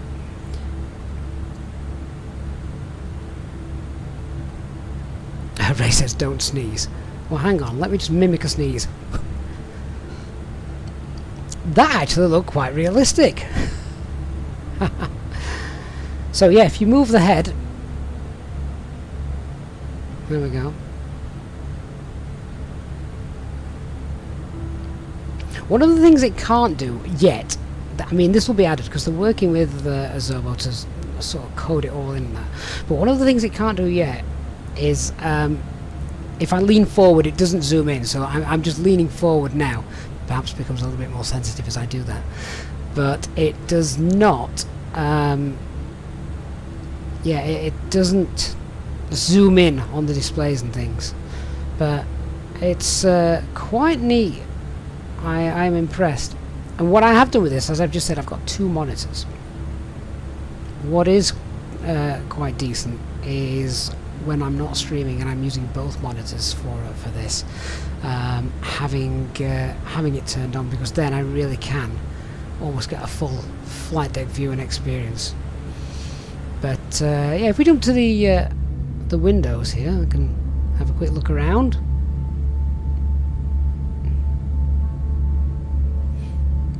Now, obviously, I can't move, but can I? Oh, hang on! I'm about to fall through the plane.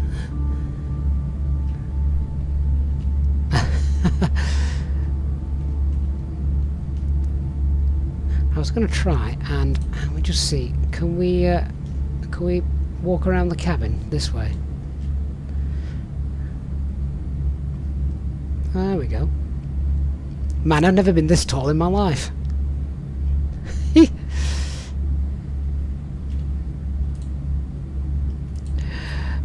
Right, I'll be back in a sec.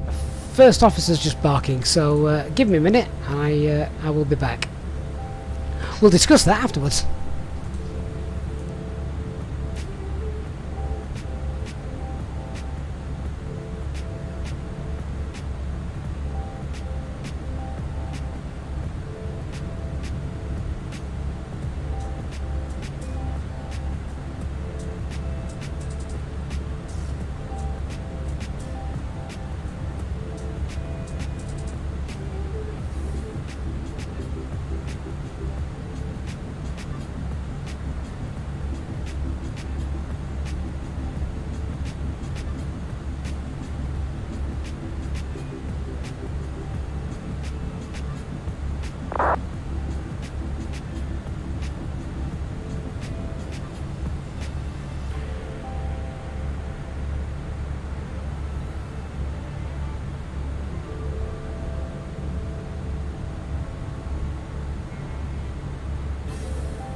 Back with you.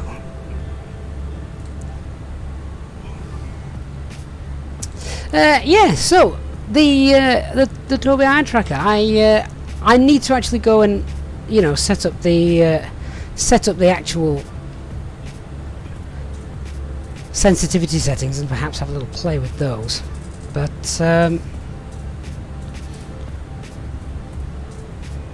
yeah, I could probably get used to this. The main thing for me is I just wish I could zoom in. The zoom at the moment is still having to be done with the scroll wheel, but I would imagine that as those settings come, it will indeed get better. So I guess we shall wait and see.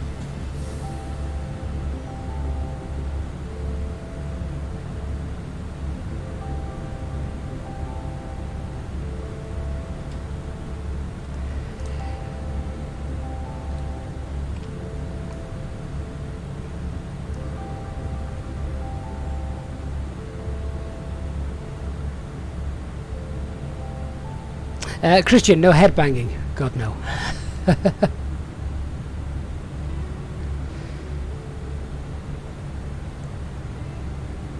Squiggly asked, have you guys seen the new throttle quadrant from Throttle Tech? Looks great but pricey. And there is a smaller version. $1,200, I think I saw it was, which was, wow. That is a lot of money.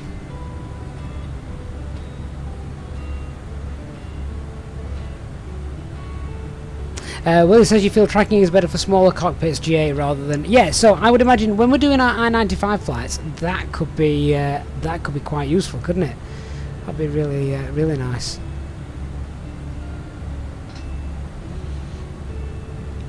LP says there's no way of spending $1,200 on a throttle. Wish you could, though. Yeah.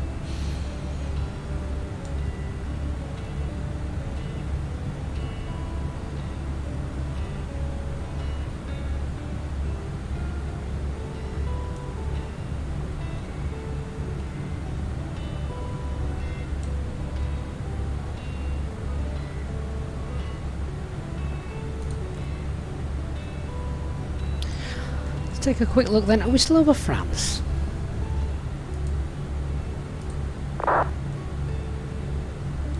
Oh yeah. France is a lot bigger country than you realise, isn't it, when flying north to south? We're spoilt in our little English world.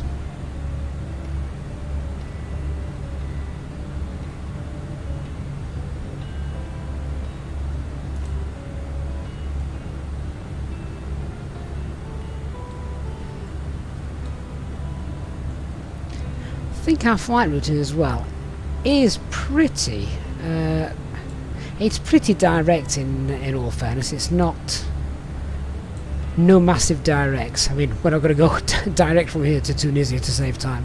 What is our estimated time of arrival anyway? Oh, that's good. I could have done with being out of here for around 16:30, so that looks good. That looks okay actually. Might be time to go and get a drink.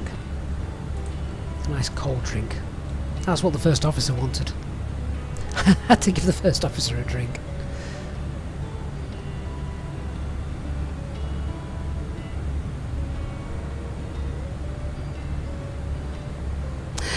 Tom says he's still in Miami. Got the theoretical exam today, but he had too many beers and pizza by the pool last night, so let's see how you do.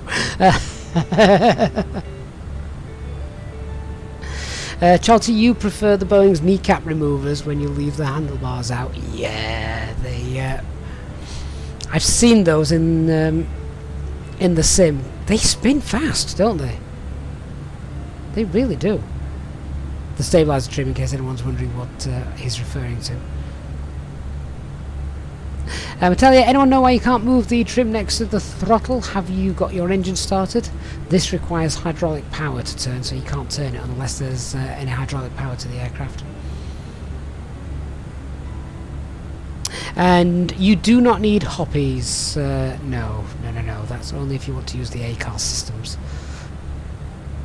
And you don't have to use that. A lot of the time it's nice to have, but not essential.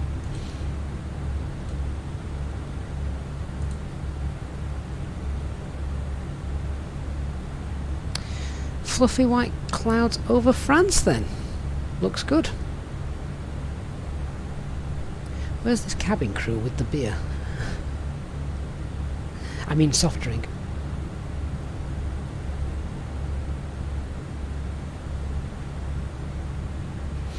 So how many people are here with us in the chat today? Allegedly working.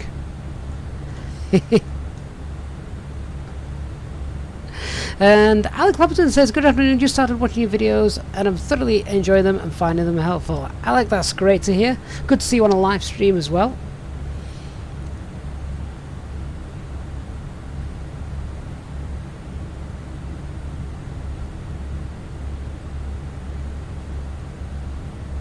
Scars Limit says, for those Boeing lovers, he does prefer Airbus. Well, you're in now a position to compare, aren't you, Tom? Having done both, so yeah, you're in that position.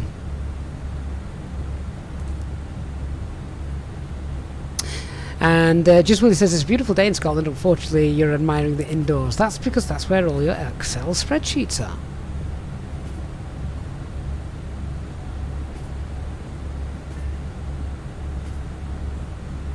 And Talia, you're doing funding prep for funding applications for a career change. That sounds really exciting.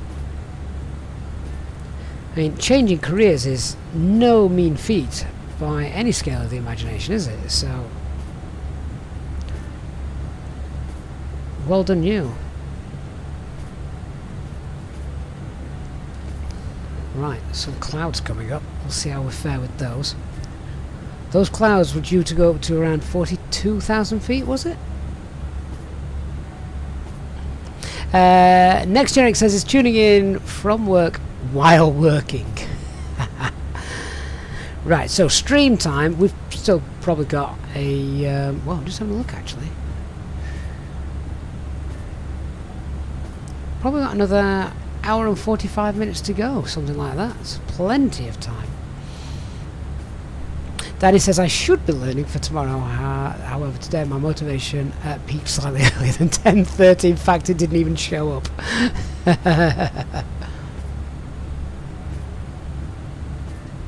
Tom, so it's the systems, limitations and memory items. Oh, the memory items. How do you even commit those to memory rather than just reciting it over and over and over again? It's like GCSE exam prep all over again.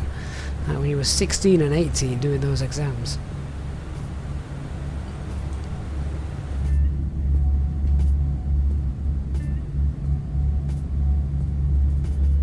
Ryan Videos 94 says, I am currently flying from, is that Hong Kong to Iceland, 15 hours flight time. Perfect for when you have other plans to leave the flight in the background. Yes, but not on VATSIM. Otelia, you decided to go into trucking. Lots of work available. Demand for long haul there in Canada. Don't have to deal with people all the time. That is essentially very similar to airliner pilot flying, isn't it, on long hauls? Because there's just you, well, obviously pilots, there's generally some other crew, hopefully. But trucking, and if you're happy with your... Oh. That's First Officer George reminding me he's here. One sec, guys, let's see what his problem is. Back in a moment.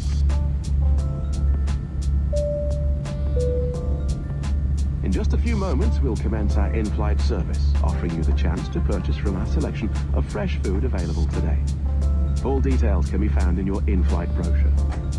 We accept payment in pounds, euros, most major currencies, and debit or credit cards. The correct change would be greatly appreciated, and if we can be of any further assistance, then just ask us as we join you in the cabin shortly.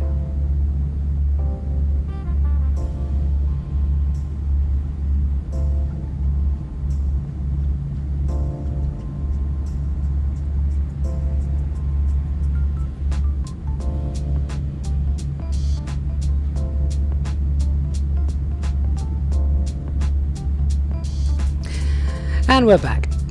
Yes, as I was saying, Talia, just trucking, if you love your own company like I do, I was an only child, I had no choice.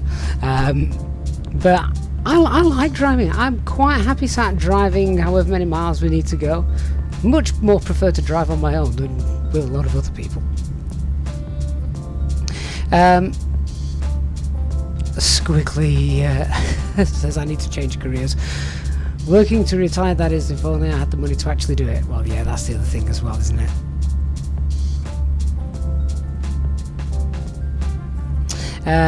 Tom says, I see, Gav, this is the one example where the Boeing is better. The memory items in the Airbus are quite long-winded, but the Boeing ones are very simple and repetitive. Well, repetitive is definitely good. Less to remember. Salmon King, thank you so much for subscribing. Ryan Video says, oh no, I only do these sort of lights on VATSIM, the short and medium ones, fair enough. Oh, you don't do the long hauls on VATSIM, that's fair enough. Details down there, they look impressive, don't they? That looks really neat. Just a case of learning the script, Tom. A bit like an actor then, really, aren't you?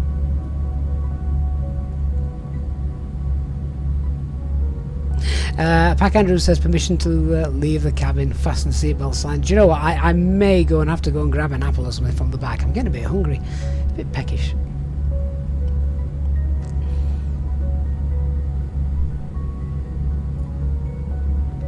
Alec, is the music playing in the... Yeah, that's just a little bit of background music for the stream. It just fills the silences when I want to have a drink or something like that.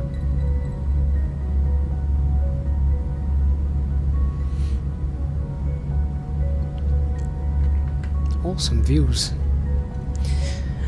And we're coming to the edge of the French coastline, as we can see.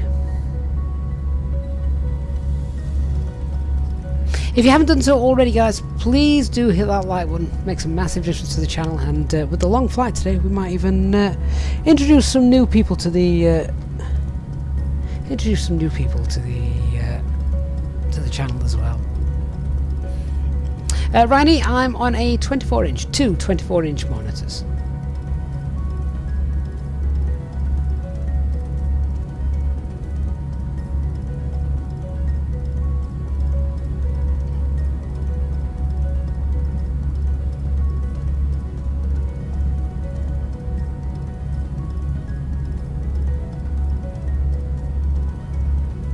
Oh, I see. So the turbo tracking says up to 30. Yeah, so we're fine. We fall into that category.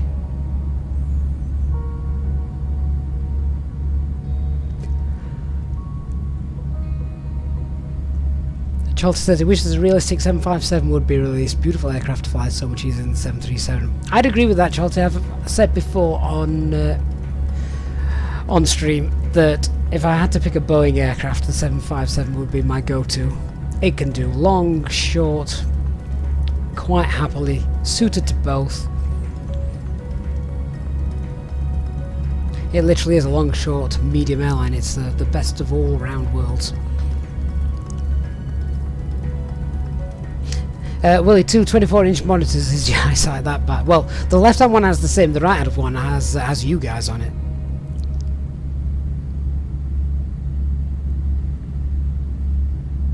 Von McLean, thanks for stopping by. I will see you on the next one.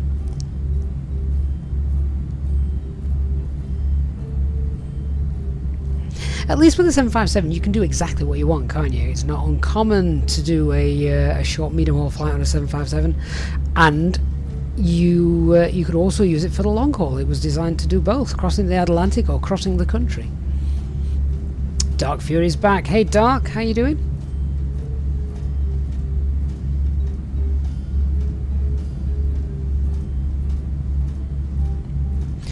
Right, whereabouts are we passing the coastline today? Let's have a quick look at the map.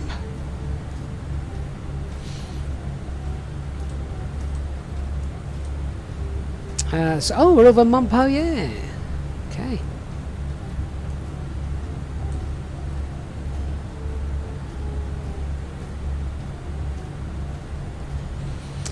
Just what says he's looking to actually get a third monitor just to monitor the stream chat. Just a small one that you can run sideways. That's not a bad idea. I'm not short on space for monitors, to be fair.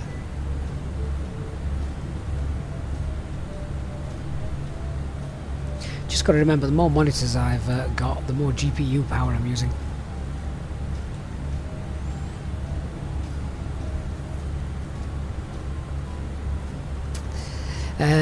Dark Fury, you've been on the school run. It's warm out there, isn't it?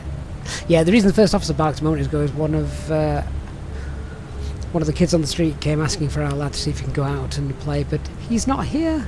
The sad little face when you say he's not going to be in all evening.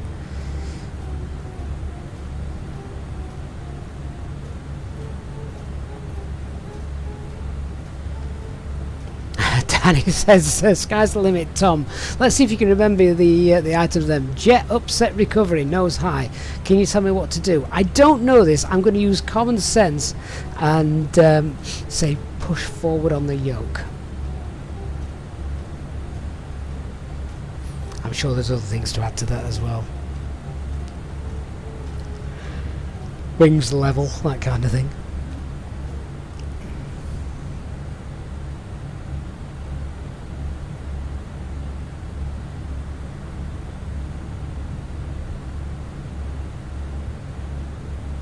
Patrick says, have been harping on about the easy soft landings of Microsoft Flight Sim with the maximum realistic settings. Tried an experiment at 100 foot, took his hand off the yoke and got a perfect landing. Was that in the Airbus? Because that isn't realistic. Your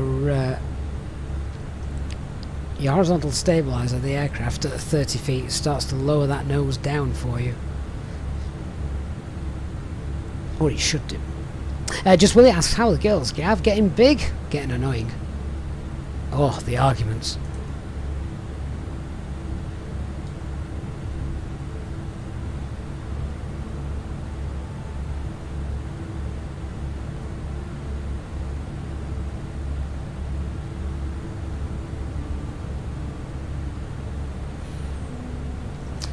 Tom says, first identify the upset, so voice out. Nose high, then reduce the angle of attack, not necessarily to a nose down position. Fair enough.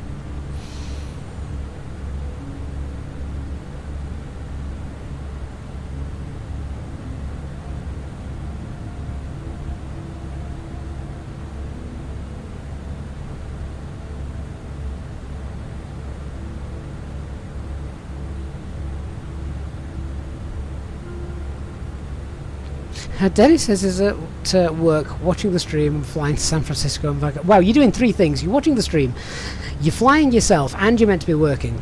It says I have a problem that his shrinking wife would agree on, but does he care?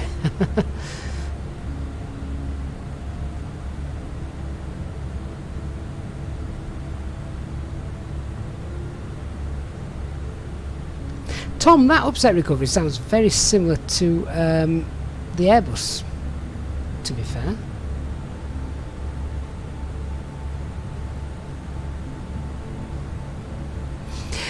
Willie says, oh god, triplets in an argument, that's basically a parent's version of a horror movie. The problem there is, Willie, the problem is that they don't argue with each other, they argue with us.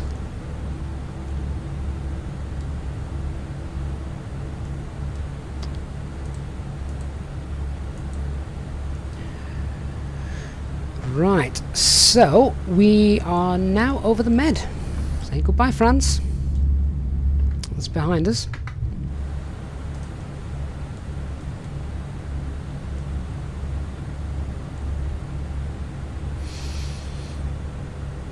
So what we could do at this point, we've obviously got a couple of airports in Sicily and things like that. But if we went to our data page, so the Equitime point, we could put in Lima Fox, or what's the airport code? Bear with me a second.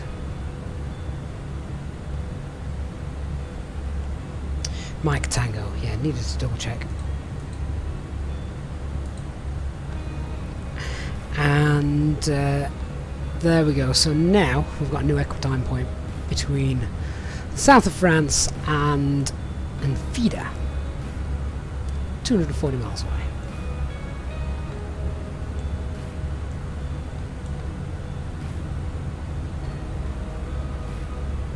I'm telling you, have I ever had to kick a person out of the plane?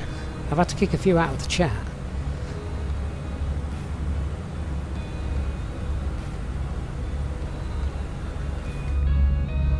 Pilots don't do that anyway. They land and let the authorities deal with it.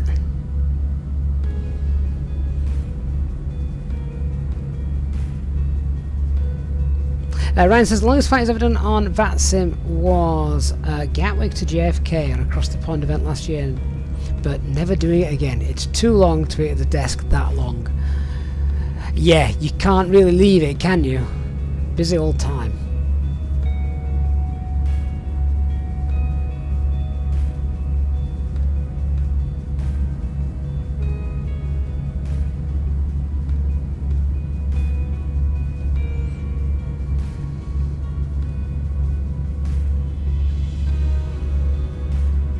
So Enfidah is served by 2 airports, Easyjet, London Gatwick, and the other one's Geneva. So we had the option. We could have done Geneva, which would have been obviously a shorter flight, or London Gatwick. We opted for London Gatwick.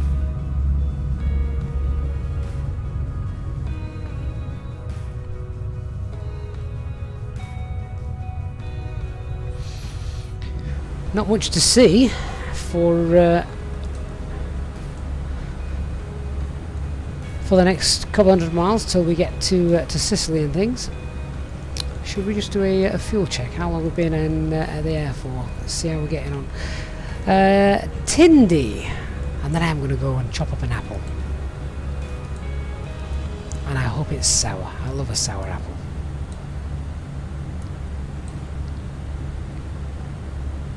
Or is it Tinot, not Tindy? Tinot. Told you my eyesight was bad. 1 hour 24 minutes. That doesn't seem too far off.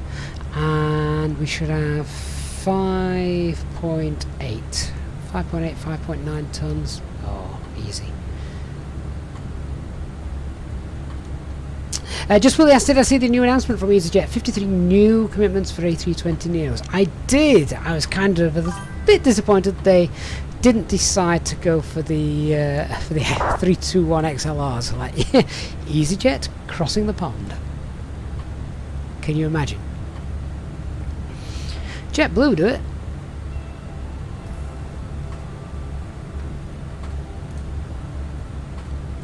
Christian, you're not the only one who's seen the like sub belly mode in an endless loop. Why does no one tell me when that's turned on? That's got to be the most annoying thing in the world.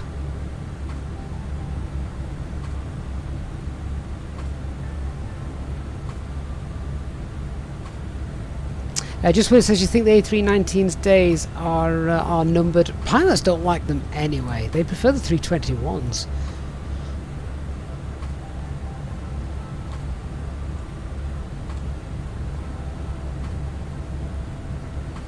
Tom, that is correct. So Tom says, I've noticed that the fuel burn isn't particularly accurate in the Fenix. No, it's not.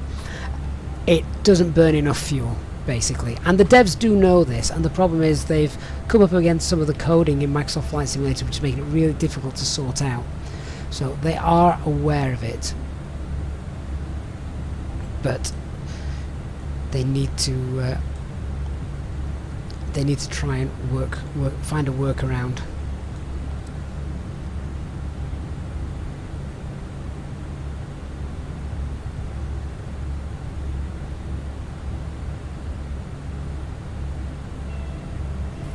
Well, it says it spoke to HD about getting the 321 XLR. As I said, it would be impossible to swap aircraft if there was a maintenance issue, and then you have the capacity mismatch. That's true. You'd have to make a significant commitment to them. It's not buying one or two and it then breaking down would cause real problems. Williams FS, do I know of any third-party software that gives the VSpeed call-outs? Yeah, doesn't FS2 Crew give you that?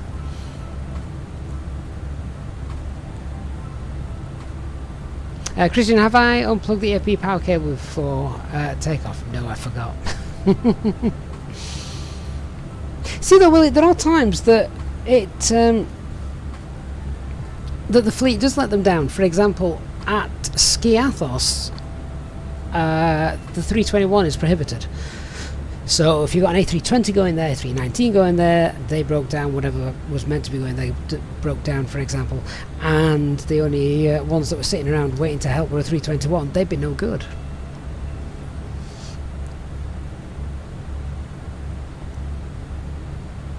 Williams, I think FS2 Crew for the Fenix isn't far away.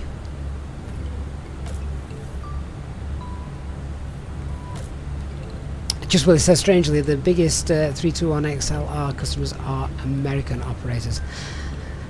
They just know European quality when they see it, don't they? Right, we're over the Med, and that's it now. No clouds.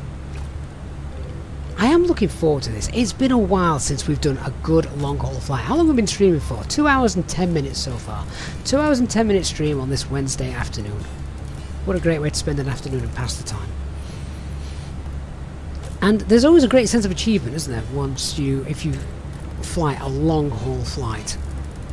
Don't get me wrong, all flights are amazing, but a long-haul one, you just think, yeah, I've just crossed a continent.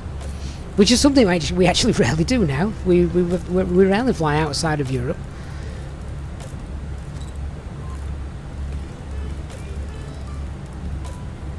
Mark Lee asks, is there any chance of Fenix releasing the Sharkless and AIG engines? They are planned, they will definitely come, and when they do, they shall be free. At Lilo 25, we're on a RTX 3060 now.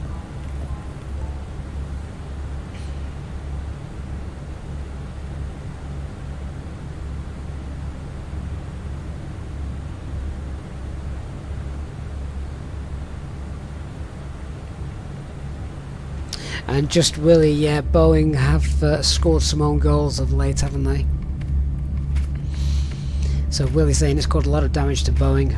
American and United in particular cited the lack of any announcement on the 797 as key to the decision. No one wants the MAX for a mid-haul.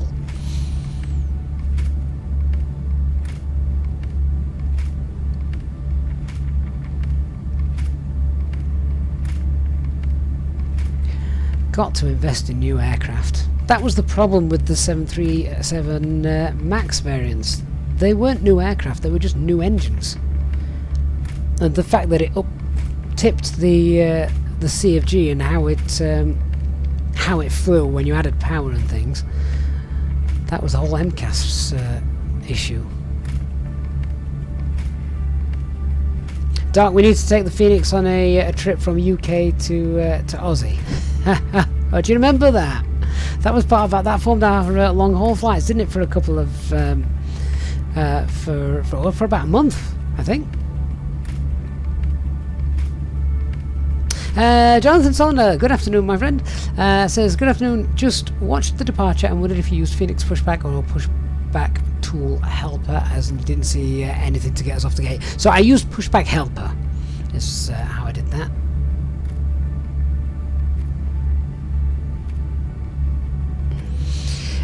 Danny, there could have been 757s into Skiathos. Yeah, it'll be some performance limitation thing that's the reason they can't go there. I mean, all the call-outs that you hear are from self-loading cargo.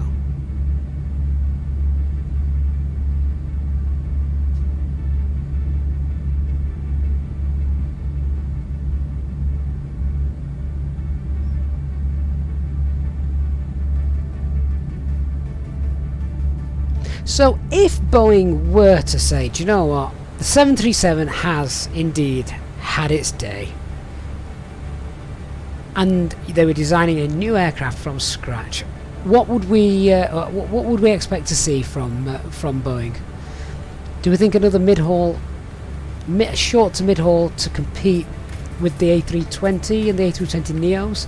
That's what's needed, or do you think they need another long haul? Because the Dreamliner is, you know, that's outstanding for them, isn't it? While you guys discuss that, I'll be back in a sec. I'm just going to go and grab a drink and an apple. Enjoy the views of not very much.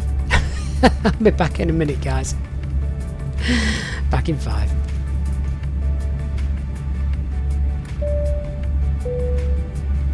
In just a few moments, we'll commence our in-flight service, offering you the chance to purchase a selection of hot beverages, together with drinks and snacks from the bar. We accept payment in pounds, euros, most major currencies, and debit or credit cards. The correct change would be greatly appreciated. And if we could be of any further assistance, then just ask us as we join you in the cabin shortly.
back with you guys. Apologies now. Disclaimer: you are going to hear me chomping on an apple, so I do apologise. But I've got my tray table out. Hang on. It's food time. I've put a drink down somewhere and I can't find it. We'll have a look at the brief as well in a little while. About an hour to go. No, about an hour and 20. Hour and 20 to go. So what's the consensus on the next Boeing aircraft then while I was away? William saying the board of Boeing needs to be replaced first. Well, it says prediction would be something that improves on the A310. Possibly using the same electric system from the 787. Angus Petravish, hey mate, not seen you for a while, hope you're well. Says, I think they need to recover from the huge step back from losing Concorde and create something supersonic for better transatlantic hops. Technology is there, as is the demand. Greta wouldn't like that.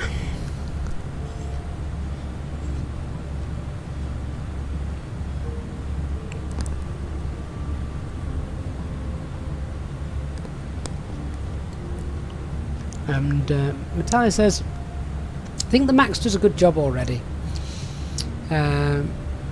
787s for the longer routes. Yeah, 777 and 787s for longer routes. Happy with both Boeing and Airbus's fleet at the moment. Sadly, the A380 is going too, but the Concorde is and always has been the best. William says they're very behind with Airbus in the medium short haul. Yeah, I'd agree with that. Christy says you have a new favourite sound from the Phoenix back at the stand after landing. The crackling noise of the hot carbon ceramic brakes. And Dave says he just visited Seattle Aviation Museum from the UK. Great museum, so many interesting exhibits. Dave, do they have a Concorde there? I can't remember. They've got one there, don't they? If I remember rightly.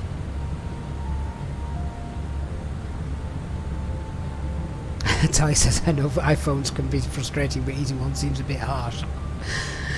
That's the only. That's if I had an iPhone, that's probably the only thing I'd do with it. I wouldn't even turn it on. They frustrate me somewhat. How everything has to be Apple.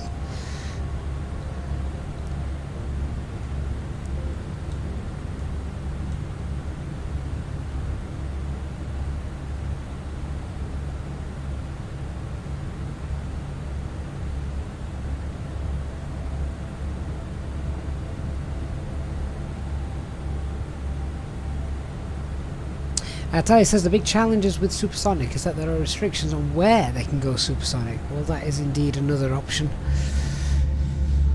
The Americans didn't like Concorde, did they?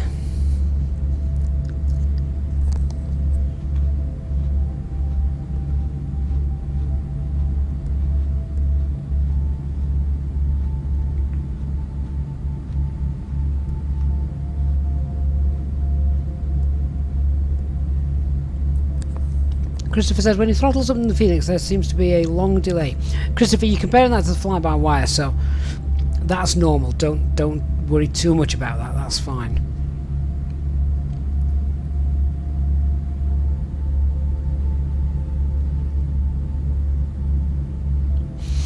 Talia says he finds both iOS, Apple, and Android operating systems frustrating, so 6 of one, half a dozen of the other. I prefer Android because I can use it with anything. I don't have to have an Apple-specific cable or an Apple-specific set of headphones or whatever. I can just plug it in and it will mix with anything, and every other phone that runs Android.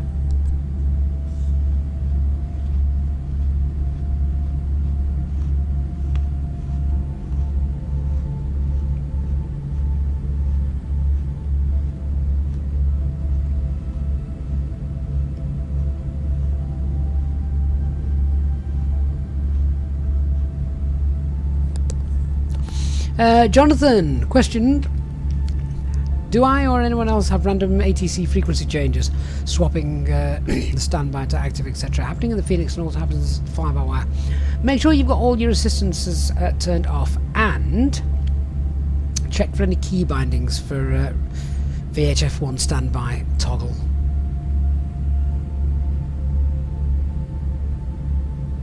Andrew, you want to see the plane? Go on then. let you see the plane. Oh! Well, don't we just love drone mode? I might just leave it at that. Is that the view you wanted? No? Alright. You've got to wonder what I've done to get the plane in that sort of view.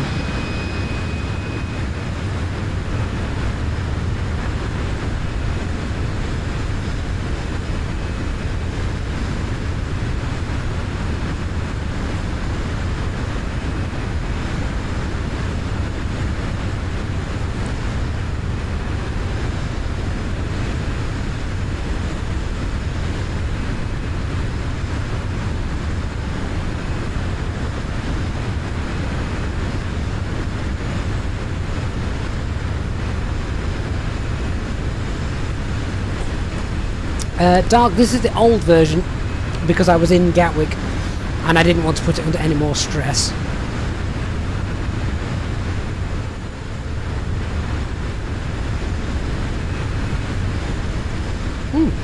The Toby eye tracker also works in the showcase mode, the drone mode. That would have been great for watching Dark Fury land the other day.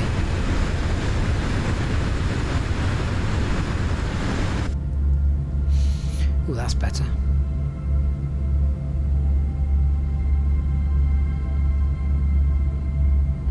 Dark Fury says, give overstress, your GPU can handle it. Well, it did. Something slowed down the other day, didn't it, when it didn't like Gatwick.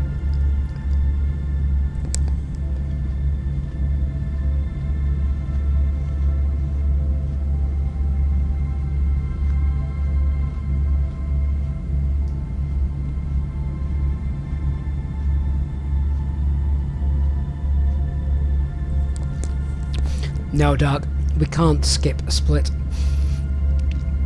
That's now that's now your thing. Nick's the guy that jumps in front of people. You're the guy that cuts the lawn. I love the way you power slid straight to the terminal, though. I mean, that was a stroke of genius. What a time-saving manoeuvre. William says, what seems to be the best replay app for Microsoft Flight Simulator? I'd already played with it a little bit, but I did like that Sky Dolly. It was also free on flightsim.to.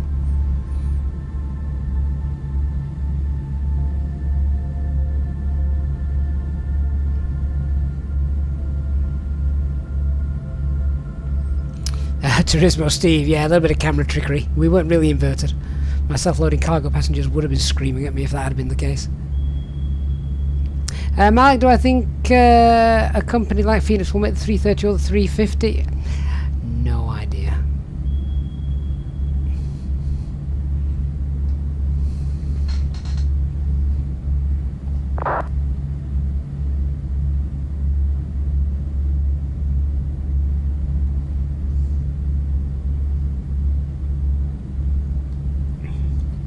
Guess we are just going to have to wait and see. I am excited for the Aerosoft 330 though. That could be fun.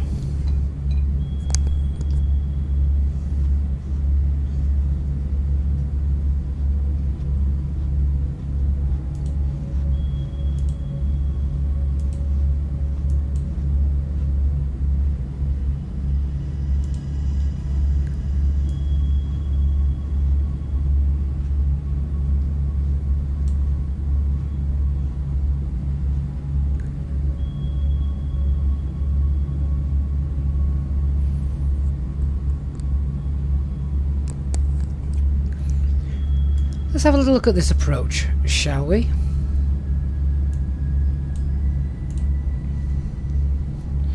So, look through some charts while enjoying my apple.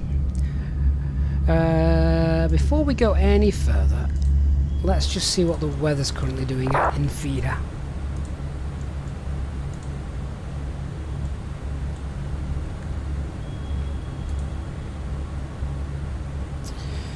Uh, 14:30 Zulu. Oh, that was a. Oh no, it was only half an hour ago. So wind 110, 17 knots. That wind's getting up. 31 degrees, 1092. Okay, yeah. So runway runway 09 is the one that we're going to be using. So we're going to be doing the ILS Yankee approach. Runway 09, which is the full procedural approach as well. We're going to be on the ATLEL 1 Victor arrival.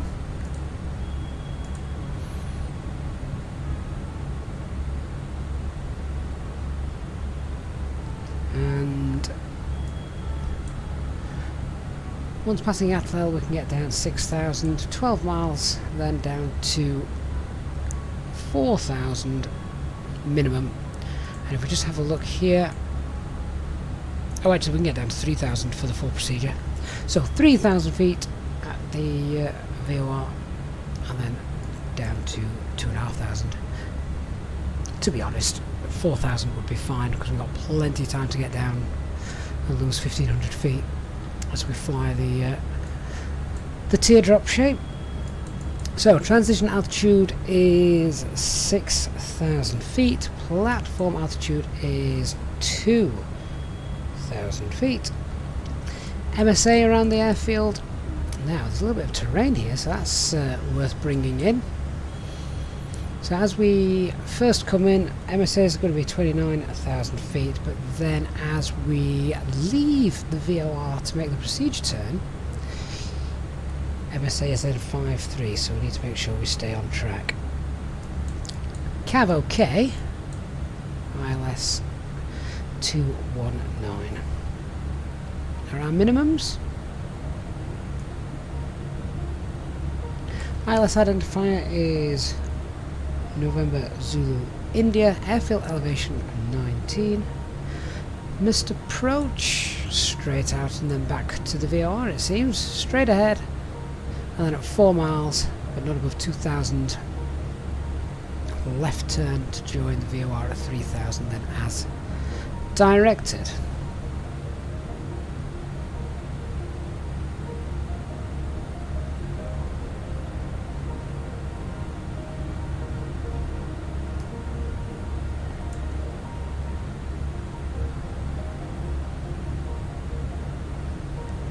So 2,000 feet, we then make the left-hand turn.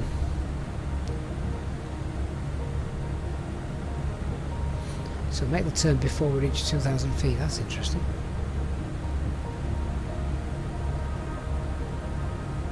And then up to 3,000. Back to the VOR.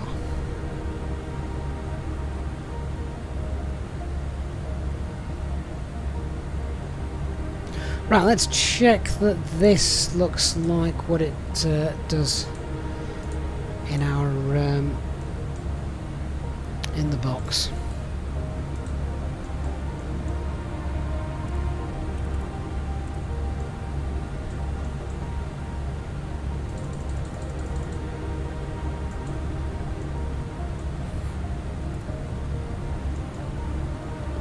There it is. ATEL 2,500, 2,000 feet. All that coding looks pretty good to me. It looks very good actually. Speed constraints are there as well.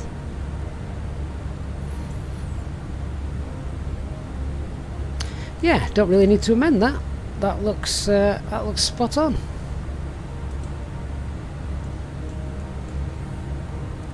Don't even need to go in and add any speeds to that. Really happy. So how to fly the approach then? Let's see how we're going to do it. So as we get towards the VOR, we'll go green dot of the VOR, outbound, then flaps 1, and then as we come back inbound for the finals, flaps 2 with the glide slope. That's pretty straightforward. What we're doing after we've landed. Vacating on Echo or Foxtrot. Nice long runway, so we don't need to bother with the auto brakes. And then we will enter, we'll backtrack In fact, no, we won't.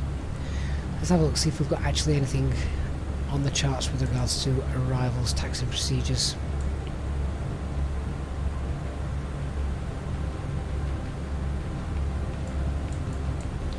Speed restrictions, noise abatement. Runway 08 right. Oh, that's Gatwick. That's no use.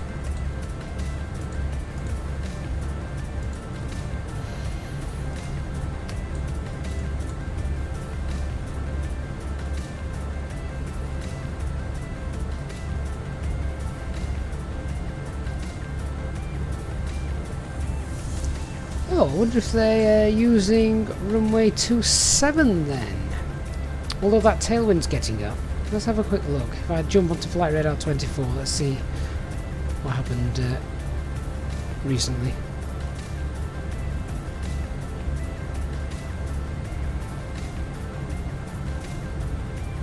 They are indeed. Yeah, okay. Runway change. We're using... oh no, they're not. They are using runway... they are using runway 09. That's fine. We're briefing the right runway. So, does it say anything with regards to taxiing procedures? No, it doesn't.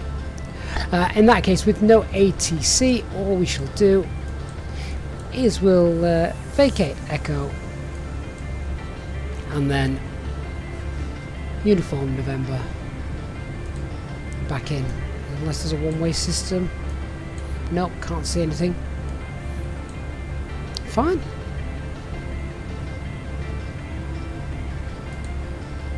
We've got plenty of fuel, so if we needed to go around and try again, that's not going to be an issue. Arrival brief complete. With an hour to go. Just under an hour to go.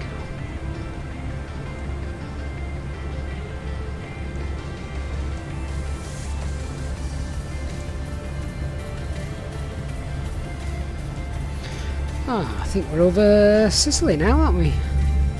That's a very different landscape. My apple's going brown.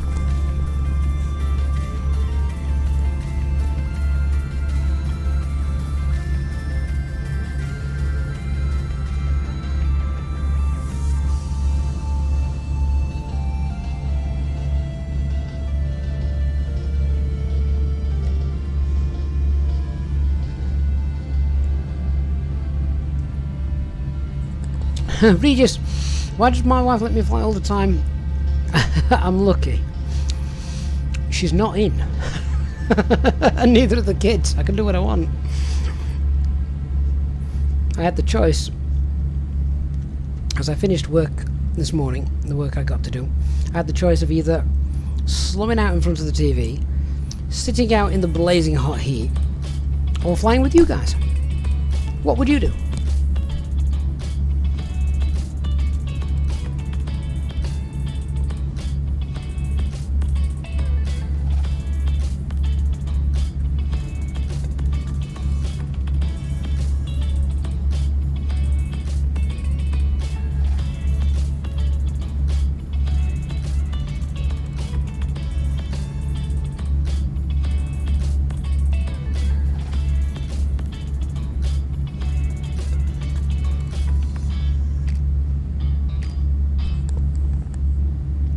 Criminal says he'd sit out in the blazing hot heat. Yes, Criminal, but would you have a drink at the same time? Because I can't have one, I've got to drive later. With my kids in the car, so absolutely not worth the risk. Dave, do you ever fly in VR? No, I don't, no.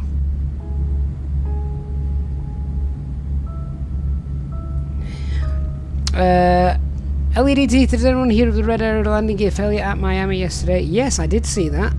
Everyone got out, everyone was fine. Thankfully.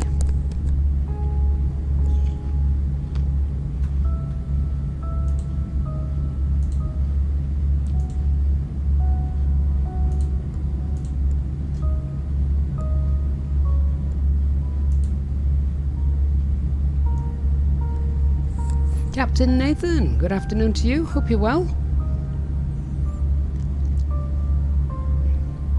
This is a very serene scene for a Wednesday afternoon, isn't it?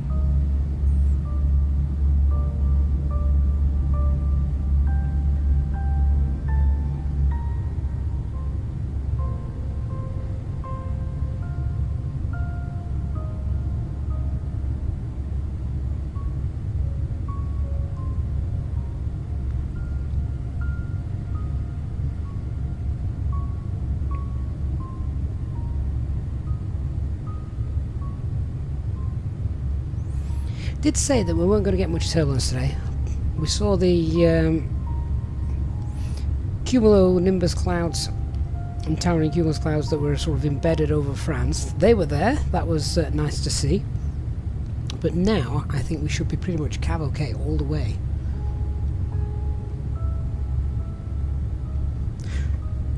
Just Will, you've got 6 phone calls to get through. And what time do you finish?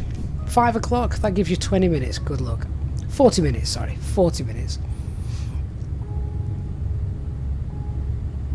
Criminal Vino says, yeah, you'd have a really cold Pepsi or something like that just to battle the drink. Yeah, I was thinking something perhaps a bit more alcoholic.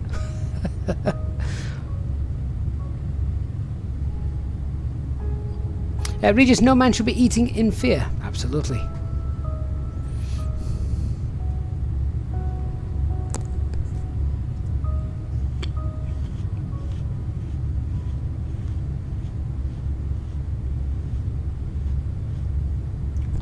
$7 PM finish, Willie? No.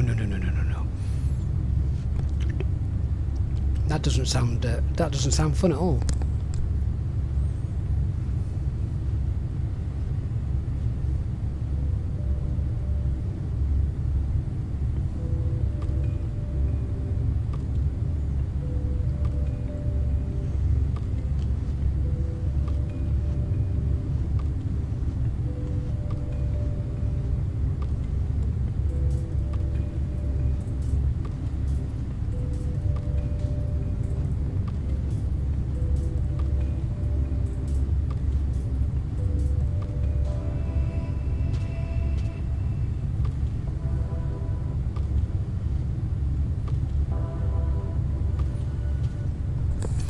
No, if you're 15 years old and in Dubai, I think that does rule you out of the alcoholic stream of drinks.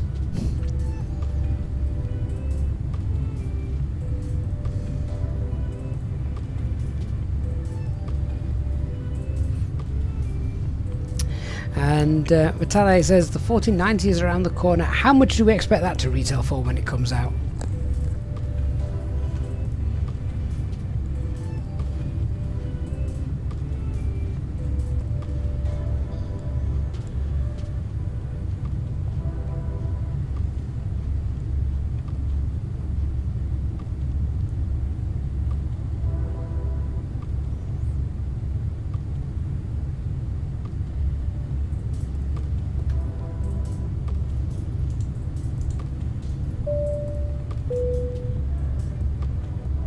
Ladies and gentlemen, take full advantage of your tax-free allowances today and make some amazing savings with our boutique range. In your in-flight brochure, you'll find details of our award-winning selection of gifts, most with massive discounts, some of which are exclusive to you as an Easyjet customer. Make the most of your opportunity to shop and save from the comfort of your seat. If you'd like to see any products, have any questions, or would like to make great savings, then just ask us as we join you in the cabin shortly.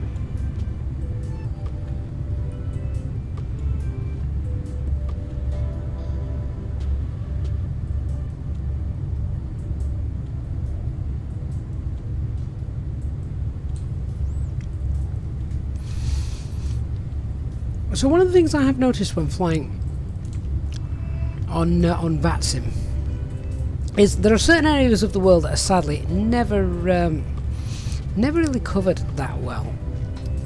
Africa sadly seems to be one of those forgotten areas. It's never has the love I think it deserves, and I think a lot of people as well don't particularly like flying too often in Africa because perhaps they have the visuals of old simulators in mind, bearing in mind that Microsoft Flight Simulator, of course, is far more advanced the entire world over than any sim.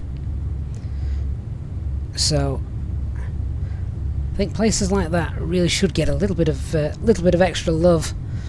Can you imagine? They must do them, I'm sure. But can you imagine some African VATSIM event, Nairobi to South Africa, something like that? Christian, you're heading out into the sun. Oh, you're taking advantage of the good weather. How warm is it over there, Christian? Because mainland Europe's been having some ridiculous heat of late.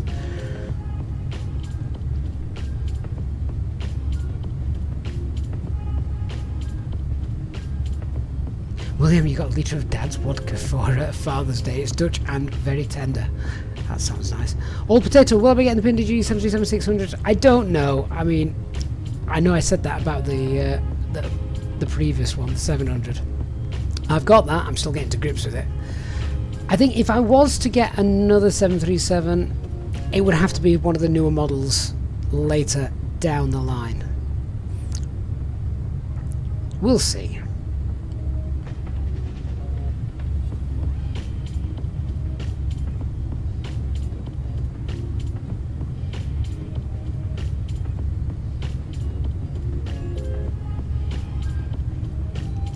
Christian is currently around 25 degrees where you are, 32 tomorrow. That sounds like indoor weather.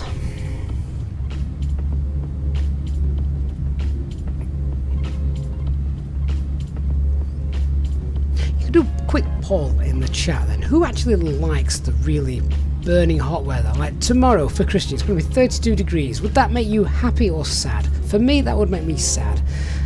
It would also make my first officer sad. I just can't deal with those kinds of heat.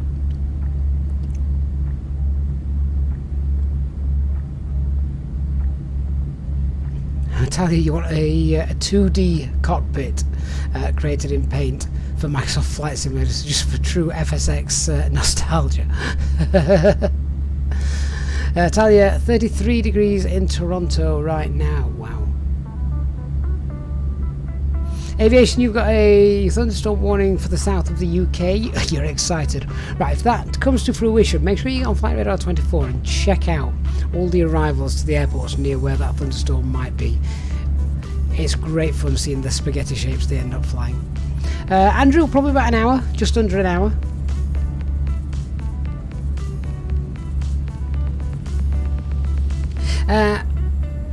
Maxi, what do I use for controls? So I'm on the TCA Captain's Pack from Thrustmaster.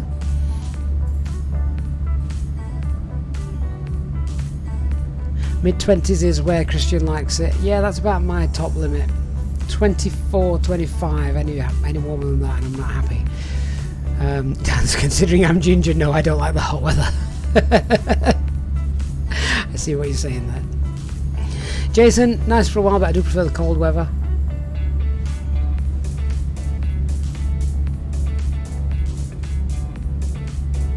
Angus McTavish says, I get burnt when someone takes a picture of me with the flash on, so definitely not a fan of the hot weather. Vino, if you're in Dubai, you're just used to the hot weather. Maxi, it's 27 degrees there in Vienna. A nice breeze, or is it just a stagnant heat?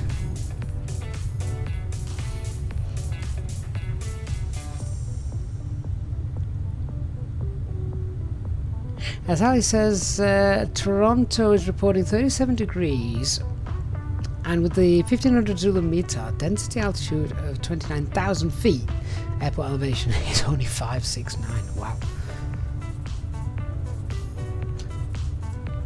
The Pack Andrew says, hotter the better for you. Oh, you like laying in the sun, do you? No, that's not me.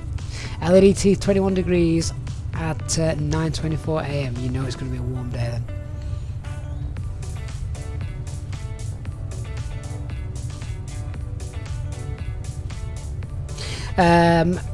Mark, I'm the other way around, so I'm in the centre of the UK, and yeah, so when it's warm here, you look at the North Sea coast and it's about 10 degrees cooler.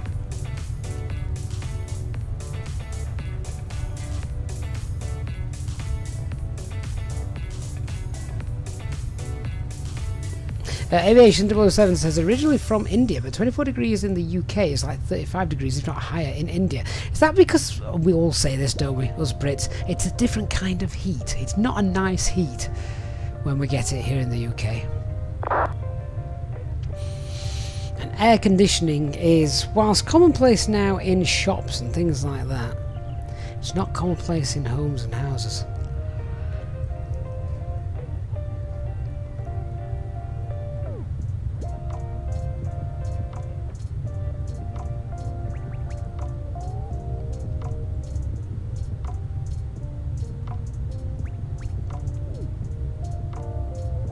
And Mark saying, obviously, you can't beat the views in Scarborough. Oh god, no. Vino, how much longer? The flight time, Vino, was 2 hours 45 minutes, which we discussed in the departure brief.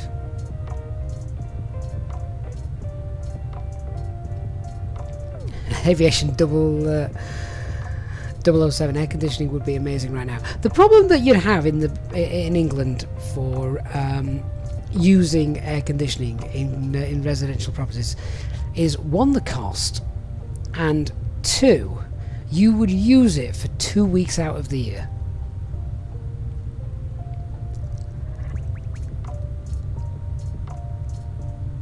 The diamond miner. That's such a British thing to say. It's a different kind of heat. It is what we say, isn't it? I'm like, oh god, I can't stand the hot weather. But I'm going to Mallorca soon. It's going to be 28 degrees. Well, but you don't like the hot weather. Oh yeah, but it's a different kind of heat. It's a nice heat over there. It's a horrible heat over here. Yeah, that's a typical British conversation, how it usually goes.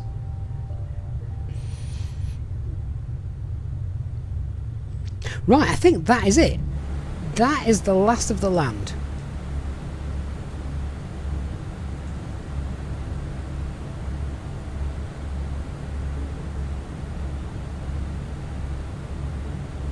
Actually, you'd much rather have aircon than not. Oh, during those 2 weeks of the year, absolutely. Right, top of descent. There it is. Our top of descent. Africa is in sight. We've been live now for 2 hours 50 minutes. If anyone fancies scrolling back through the Facebook, through the YouTube page, when was the last time we had a live stream that lasted this long?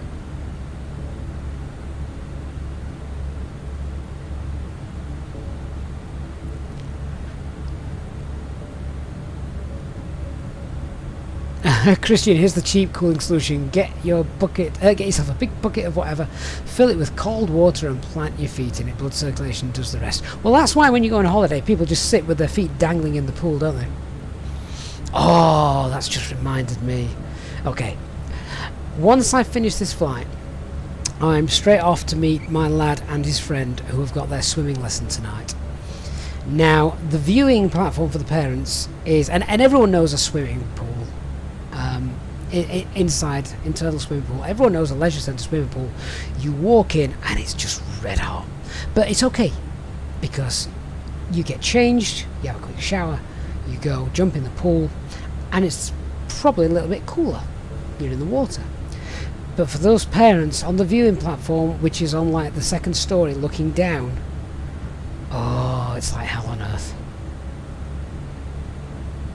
It really, do you know what? Ugh. No, my freezer's full. I was going to go and put a bottle of water in the freezer, because normally I can take it swimming with me for his lesson, and it just melts while I'm there to give me ice cooled water. Vino, I have both.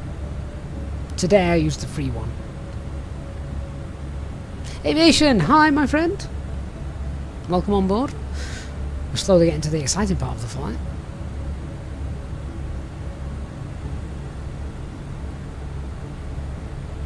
Ryan Videos 94 says you really struggle with heat in the UK, but when you go to Spain every year you can cope. It's so much better. It doesn't bother him at all. So it is a different kind of heat. Ryan, you are right. Mark says hopefully there isn't a glass roof.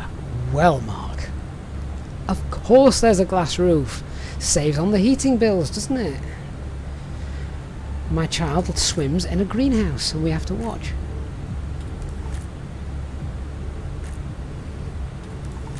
Yeah, Dan, I can't do that with the music. Copyright infringement. Andrew, could I not get someone else to meet up with them and then do another flight? What, the return journey? Yeah. That'd be a full day sector then, wouldn't it? Nick Burrows! Nick, where have you been? Good afternoon. Are you in front of me?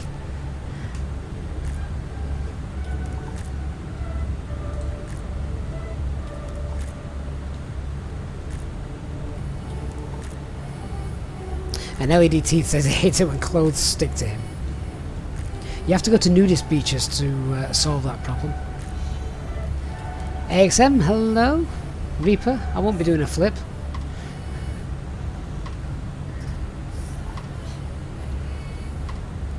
Nick, you've been out and just got back. Oh, this would have been the perfect flight for you to do. I've seen you on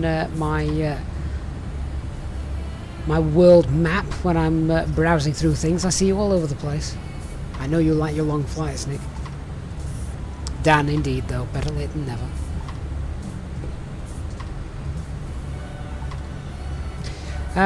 Right, so for those of you who weren't here a little earlier when we did the arrival brief, let's just go and sort this out. Ooh, drop my plate.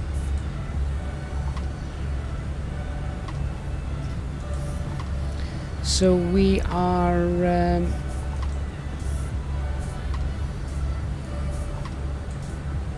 hello, what chart's that? That's not the chart that I've got.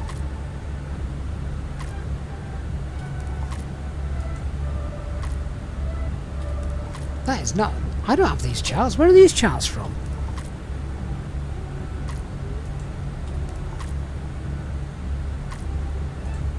This happened yesterday with the different charts. So this is the chart I'm flying on. The at Lel 1 Victor arrival to the Enfidah VOR, and then we're going to fly the procedure. That's not what I've got there. Well, anyway. This, oh! What have I got on here? That's the wrong airport. That's Tunis.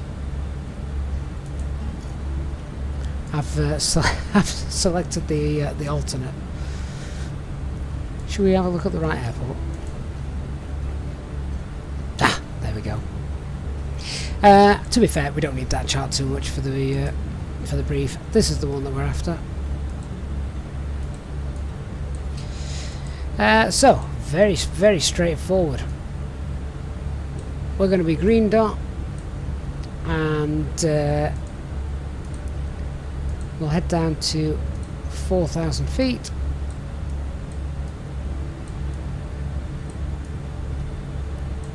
And then we're going to be getting ourselves configured as we make the approach.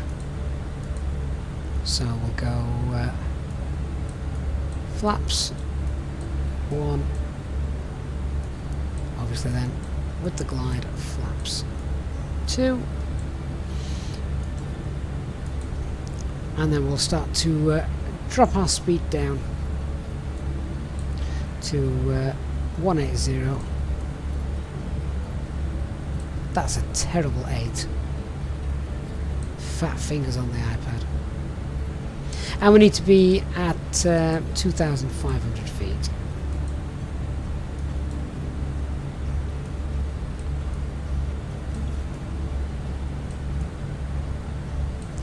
And obviously, just bring this little bit of terrain into the picture. We'll obviously see that as we fly in, but there we go.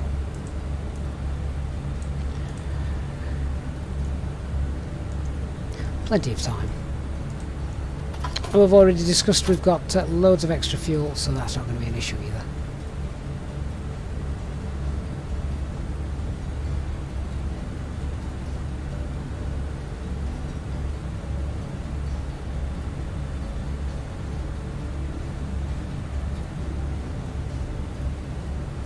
I tell you, the good news is we've done the arrival brief. Bad news, it was for the alternate. Rather than repeating the brief, we're just going to go to the alternate. Cue upset passengers.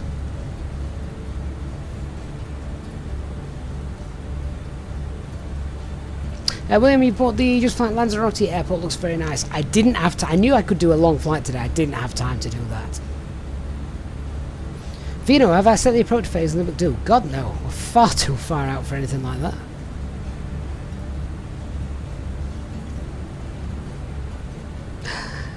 Africa.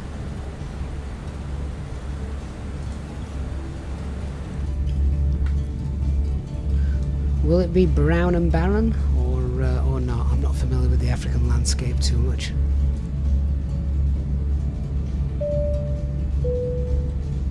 In just a few moments, we'll commence our in-flight service, offering you the chance to purchase a selection of hot beverages, together with drinks and snacks from the bar. We accept payment in pounds, euros, most major currencies, and debit or credit cards. The correct change would be greatly appreciated. And if we can be of any further assistance, then just ask us as we join you in the cabin shortly. Thomas, this is the first flight to Africa. No, I think... I'm sure we've visited Africa in one of the long-haul streams a while back. But I couldn't tell you where. I would have to trawl through the videos.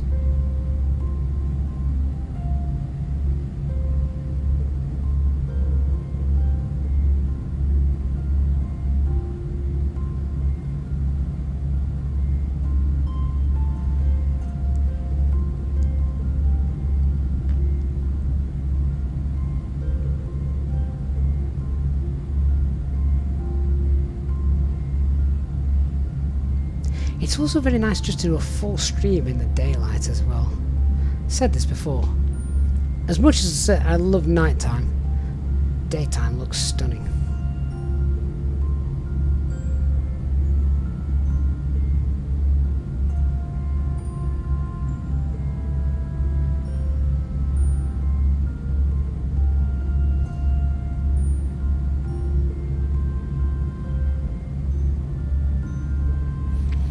Vino, why am I always in offline mode status in Discord? Because I'm not really there.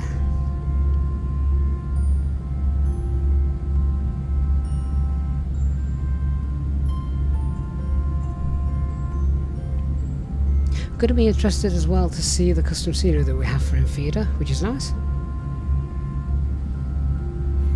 Danny, you're going to quickly jump into Enfidah to see how the weather looks. I'm expecting Cav okay. Is that an airport? Looks like it. Let's get that weather and enter it in the performance page.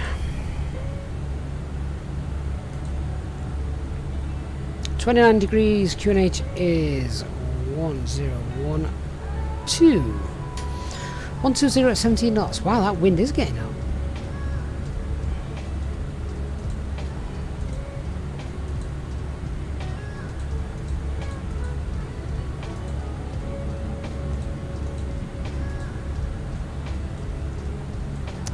One 2017.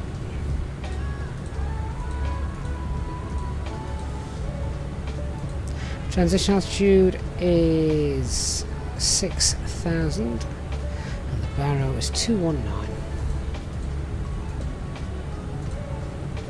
There we go, done. VAP speed 135.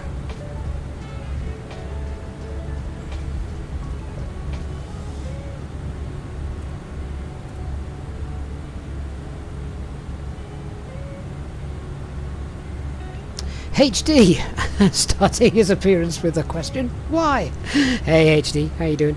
You joined us just as we're about to hit our top of descent. Arrival brief straightforward. Full procedure. Green dot as we fly outbound. Flaps 1 as we fly the base. And then flaps 2 with the glide.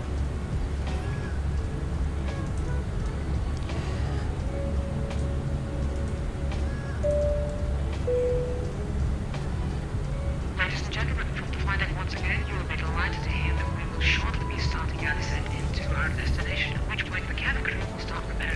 saddle, descent 70 blue. The cabin crew are able to make their way around the aircraft without any luggage in the aisles. That would be most appreciated. A reminder for our Easyjet pilot members that free drinks are still available from the cabin crew until the seatbelts are turned on. Please note, however, that the toilets will shortly go out of use. Thank you.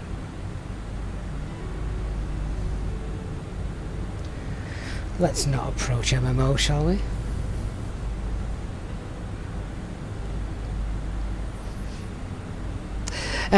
We don't need runway lights, of course. This time it's daylight. But just in case, I've got some custom scenery in, so it shouldn't matter.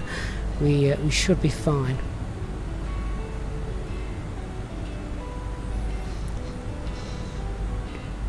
Was it here? Was it here at Enfidah that we landed and we got no runway lights? Oh, I remember that. We nearly landed on the highway, because that did have lights. It was nice on the long straight line next to it. Eddie Stone, do I know why after you've put your flight plan into the McDo ATC doesn't know what I'm doing? It doesn't tell me anything with the altitudes. It's because Microsoft Flight Simulator and Fenix don't talk to each other. Fenix uses its own flight plan manager, just like the fly-by-wire does.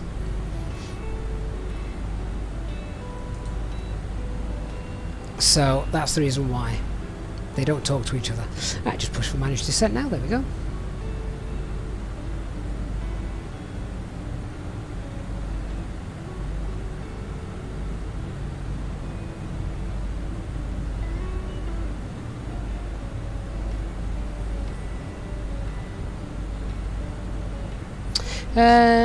And it was one of the first go-arounds as well. Did we? Did we do a go? I'm going to have to go back and find that. Barry Barton and Enfidah, yeah. In Tunis. Or Tunisia. Greg, the game seems to be performing incredibly well. And looking incredibly sharp.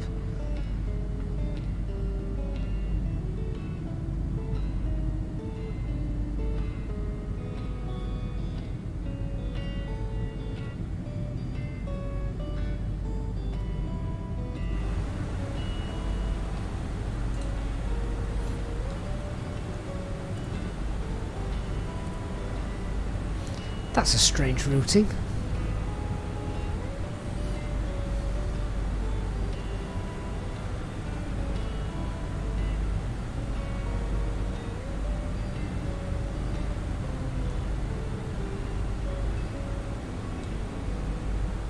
Oh well.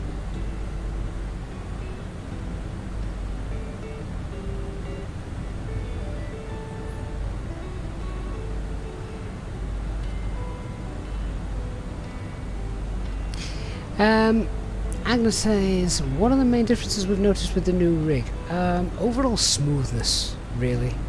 And obviously you can crank the settings up a lot. Eddie, you would need to file it through the world map. Yes.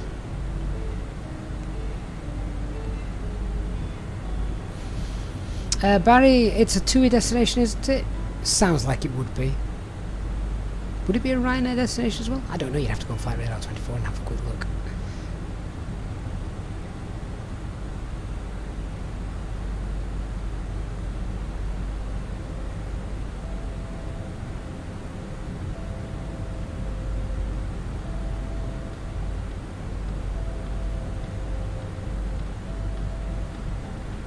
Danny says Transavia France also fly into it.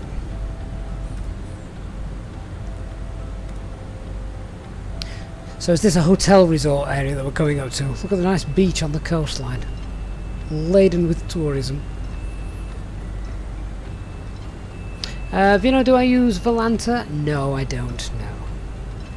The less programs running in the background, the better.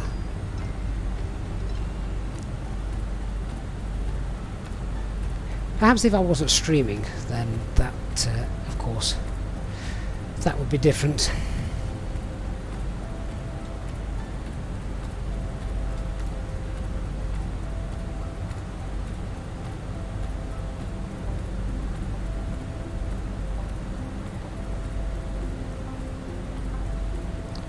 or drag. We're not going to hit those constraints. Let's have a look.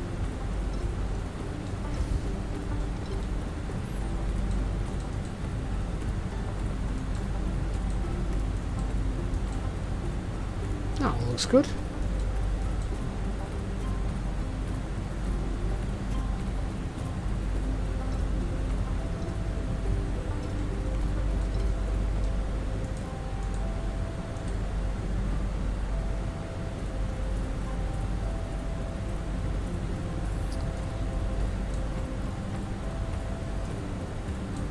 Now this was confusing. HD's here now, he can clear things up. So you can see that it says that the VOR for the procedure 3,000 feet at the VOR. However,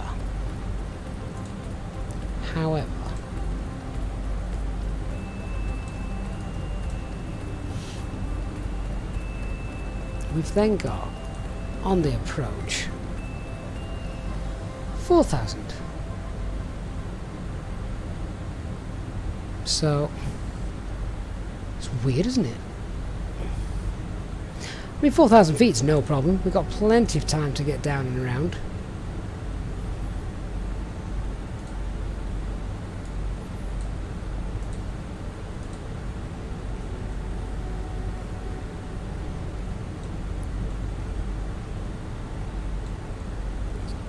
Danny, the 4,000 is the minimum.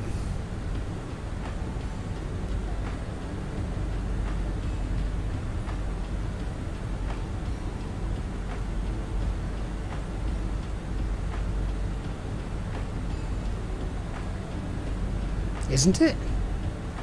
Oh, hang on, there's two numbers. Is that the maximum?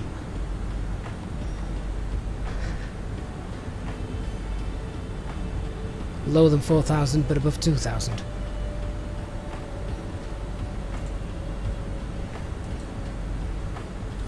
What's it got coded in then?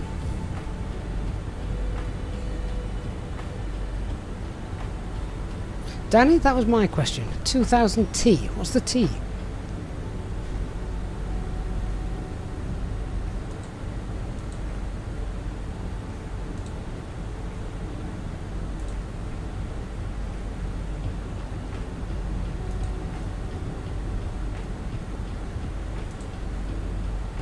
It's got 3,000 in the chart.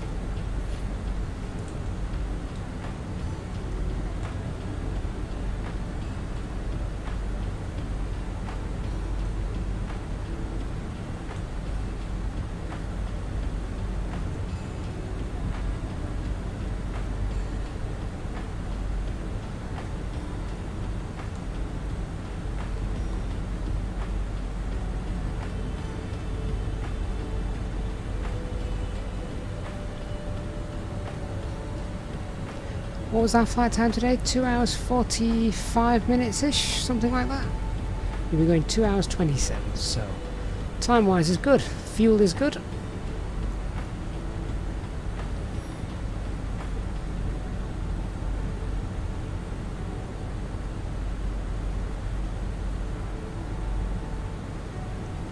Well, we're flying the procedure, so I'm guessing we actually want 3,000 at that point, don't we? Although in the coding it's got plus 3,000.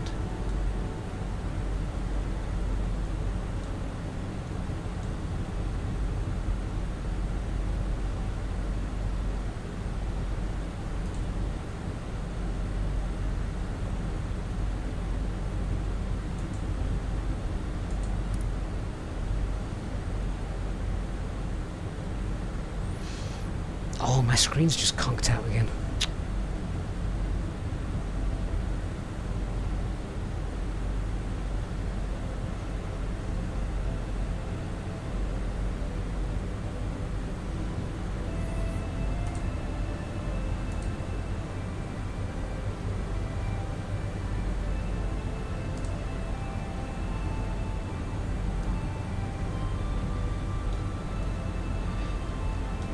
So, if we need to be at 3,000 feet, don't we need to make that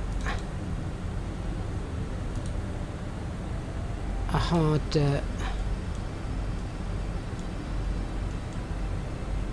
constraint?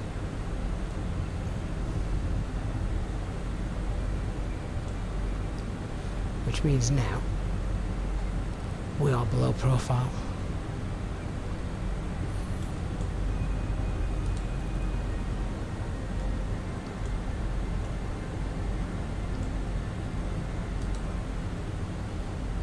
By about 3,000 feet.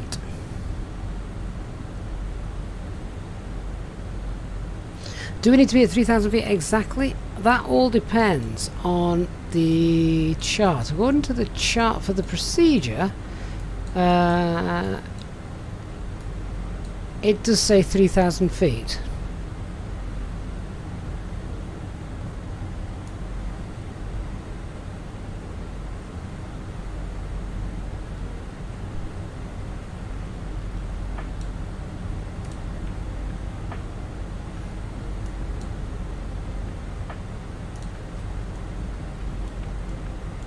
Just have another look.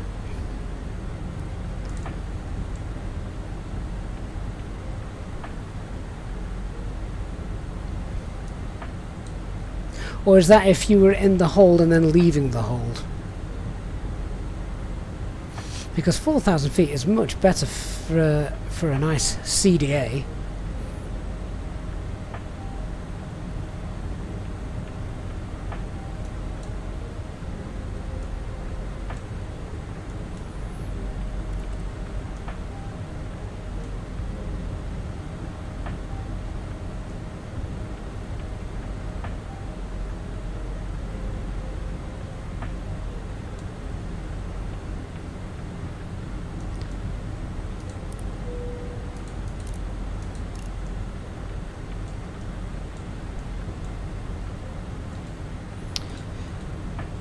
If air traffic control were online, I guess they would be telling us if we needed to be at 3,000 feet, etc.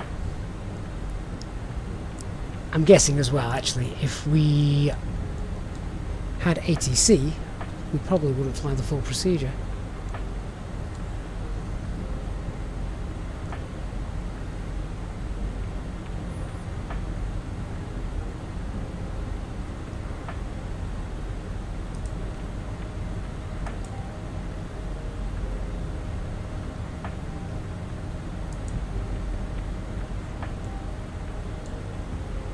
So if ATC aren't there,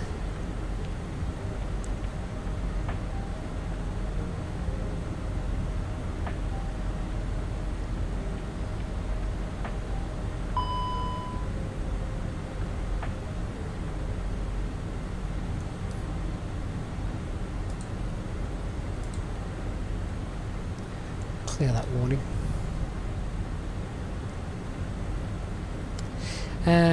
Are ATC online? No. If there's no conflicting traffic around us 3,000 feet, absolutely necessary?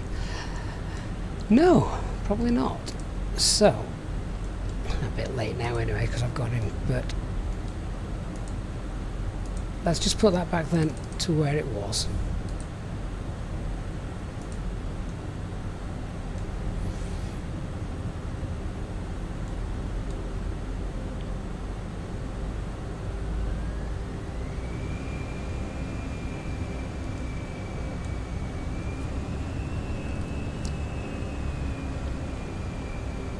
Let's do our arrival approach checklist. So our arrival brief is confirmed. Seatbelt signs are on. Minimums are 219 set. Engine mode selection is normal. EFP is stowed.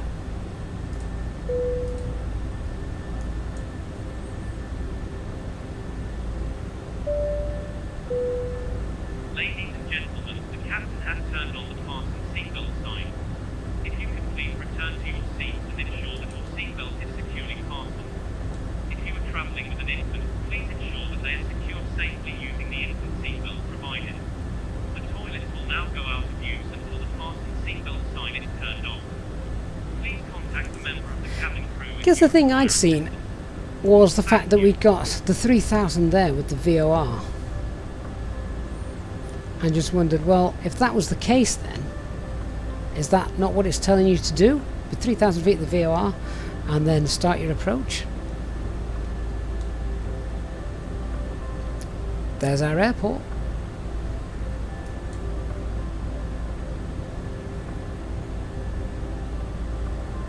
So we'll go ahead and we will fly our full procedure.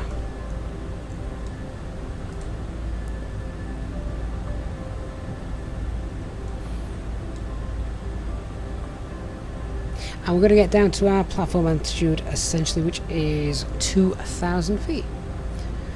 A nice steady descent down to 2,000 feet. So,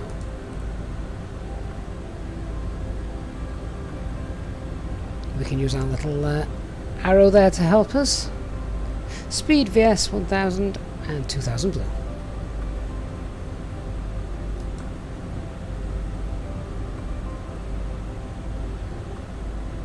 November Zulu India is identified.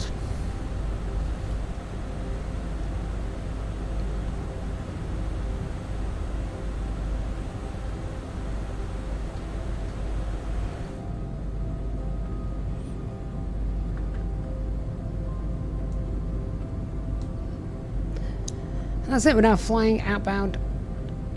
We'll be on the ILS shortly.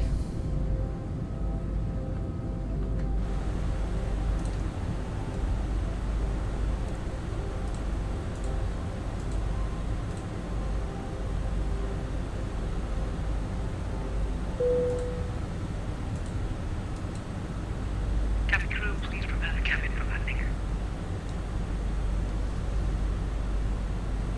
Enfidah traffic easy 89044 overhead the airfield, now flying the procedure. ILS Yankee for runway 09.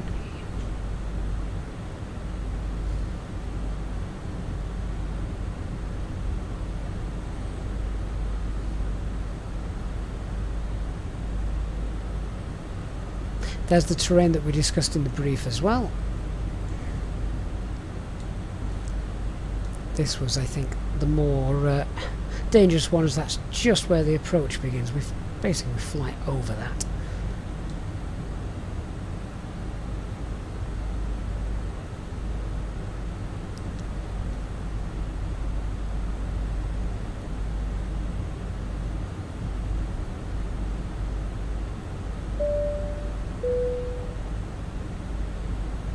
Ladies and gentlemen, we will shortly be landing. Please ensure your cabin bag is safely stowed with your laptop inside. Your tray table must be stowed, armrests down, and window blind open. You now need to be seated with your seatbelt fastened, ready for landing. Please help us by handing in any rubbish, newspapers, or magazines that you do not want to take with you.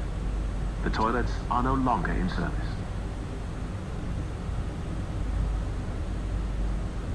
So we'll start slowing down to green dot in a moment, and then configuring for our ILS.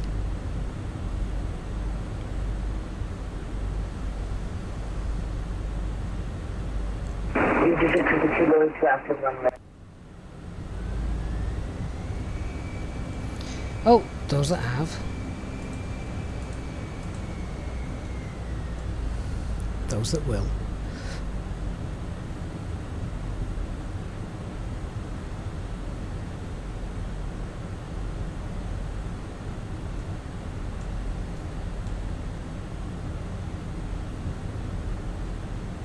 Here comes our glide slope.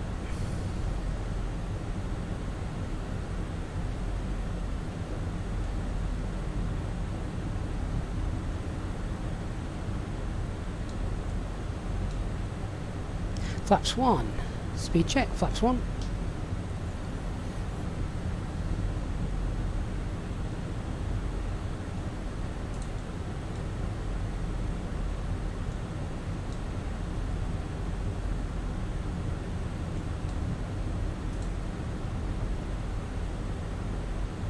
Reduce speed to 180 for our approach on. We're going to have about an 11-mile final.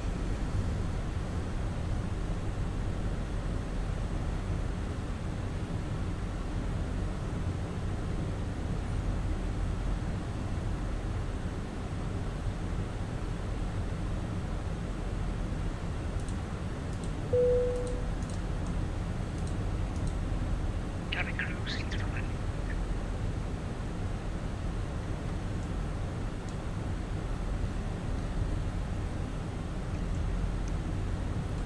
So it will be nice to see this in the daylight, if we have indeed been here before at night.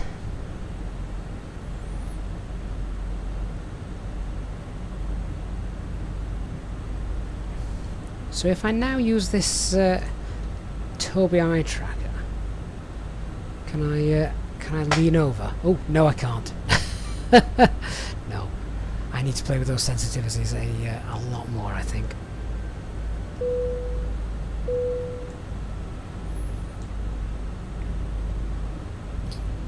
Here comes that glide slope. Flaps 2, speeds checked. Flaps 2. Enfidah traffic, Easy 8944, established runway 09 on the ILS, 8 mile final.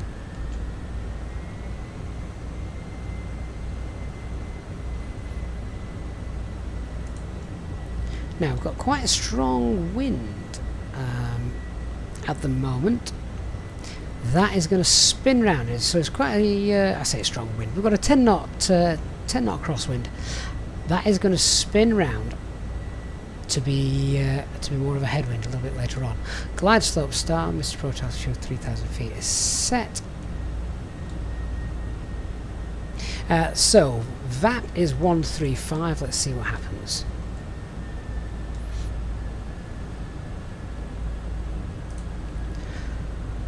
Start slowing ourselves down.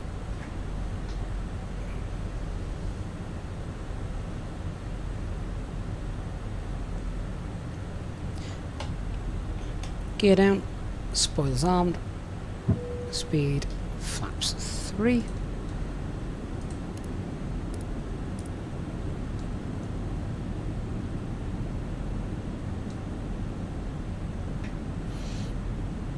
That looks like 135 to me.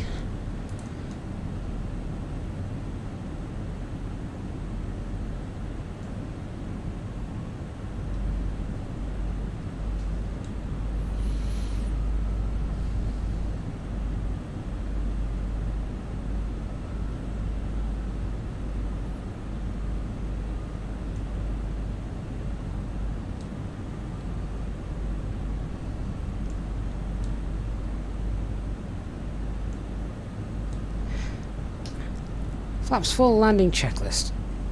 Cabin is secured, auto thrust, speed, go around altitude 3000. Set, ECA memo, landing, no blue. Yeah, it's bang on 130.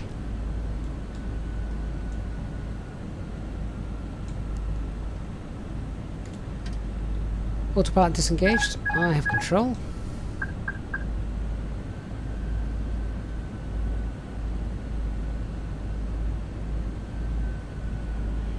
There's that wind coming round.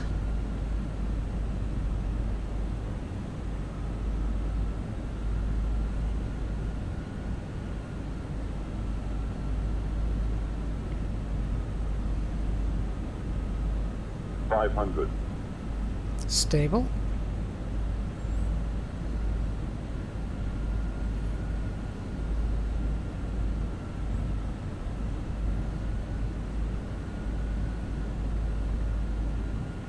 Just shot up to 17 knots. 100 above.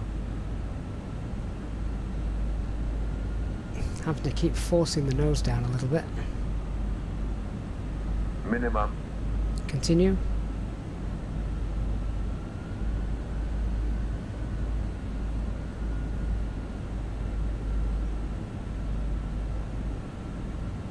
$50, $40, $30, $20, retard.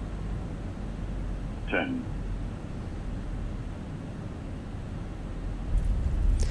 And finally, just let that settle. And spoilers deployed, verse green.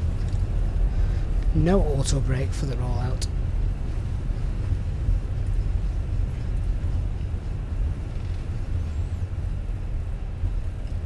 $70 knots, reverses off.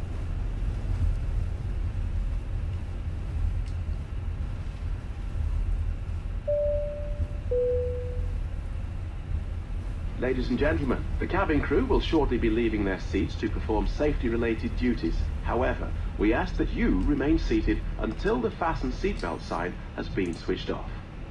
Portable electronic devices for messaging, calls or internet access may now be used. Please make sure that you take all your personal belongings with you, checking in the seat pocket, underneath the seat and in the overhead lockers. Do take care when opening the lockers in case anything falls out. Smoking is not permitted until you reach a designated smoking area. On behalf of the captain and the crew, it has been our pleasure looking after you today. Our ground crew will help you complete your Easyjet journey. For the latest news, promotions, flight and destination information, check out our official Facebook page, Twitter or Easyjet app. Welcome to Africa.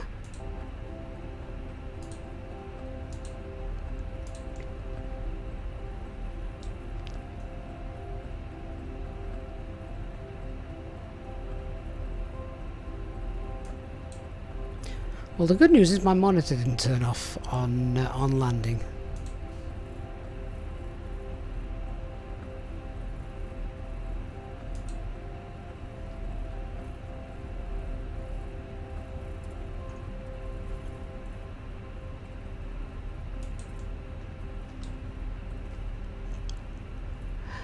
As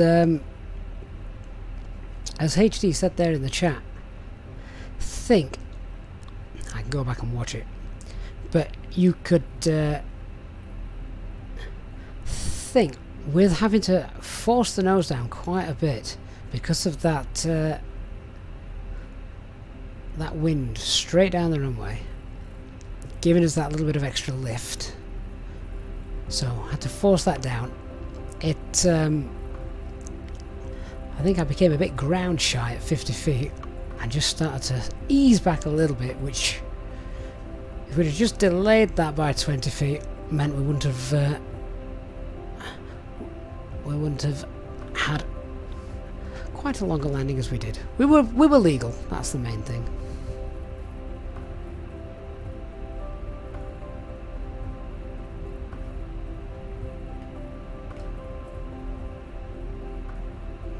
This is quite nice scenery, has to be said.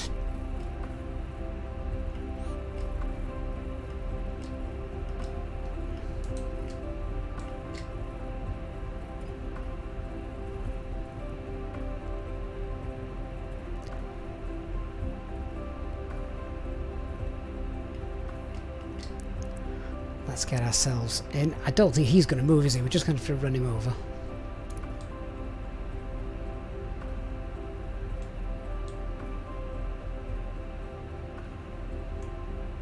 Oh, he is going to move. Good boy.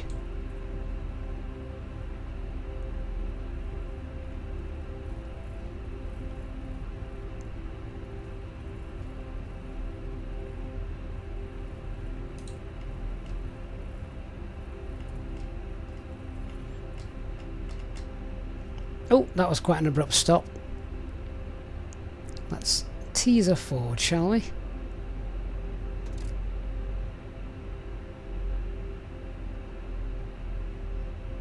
There we go. Oh, parking brake set. Let's chuck the bleed on and shut down engine 1, engine 2, seatbelt signs.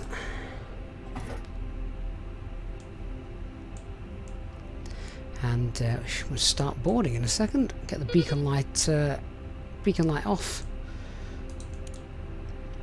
Do you know what? What was the temperature? Oh, 29. It's okay. We can retract the flaps.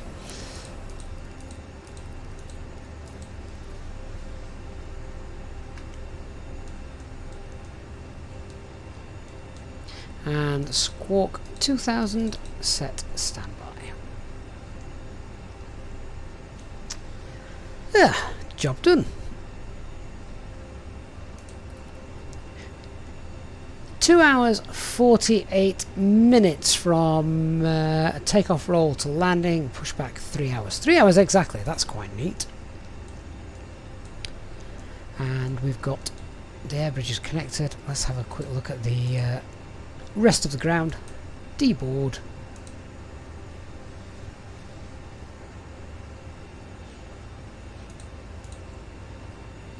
GPU's there, we'll get that connected up as well in a second. No, I didn't unplug the power cable before landing. The EFB stowed thing makes much more sense now, why it's on the checklist. Not to make sure it's stowed, but also stowed and the power cable removed. There we go. Well guys, there we go. Welcome to Enfidah. This airport looks quite nice as well. A few static aircraft knocking about. Well, I'm presuming they're static aircraft unless they're all here on VATSIM. I don't recall having those airlines installed for my model matching though, so yeah, I guess they're statics. But that looks quite neat, doesn't it? Wind behaved exactly as we expected on final, and the weather all the way through actually was really good. Coming over France, we had those isolated, embedded cumulus clouds. None of them that affected us, thankfully. But there we are. Christian, no, this isn't freeware. No, no, no. This is indeed payware. Payware. Right, guys, off you go. Enjoy Africa. That is a really nice control tower. I like that. Thanks very much for watching. For those of you who have donated, contributed to the channel during the stream today, thank you so much. To our Easyjet Pilot members, as per usual, as always, a huge thanks to you for your continued support of the channel. No live stream tonight, obviously, and I will. I look forward to seeing you all in the next one and chatting with you guys on Discord. Thanks very much, guys. Speak to you all soon. Have a great Wednesday. Bye bye.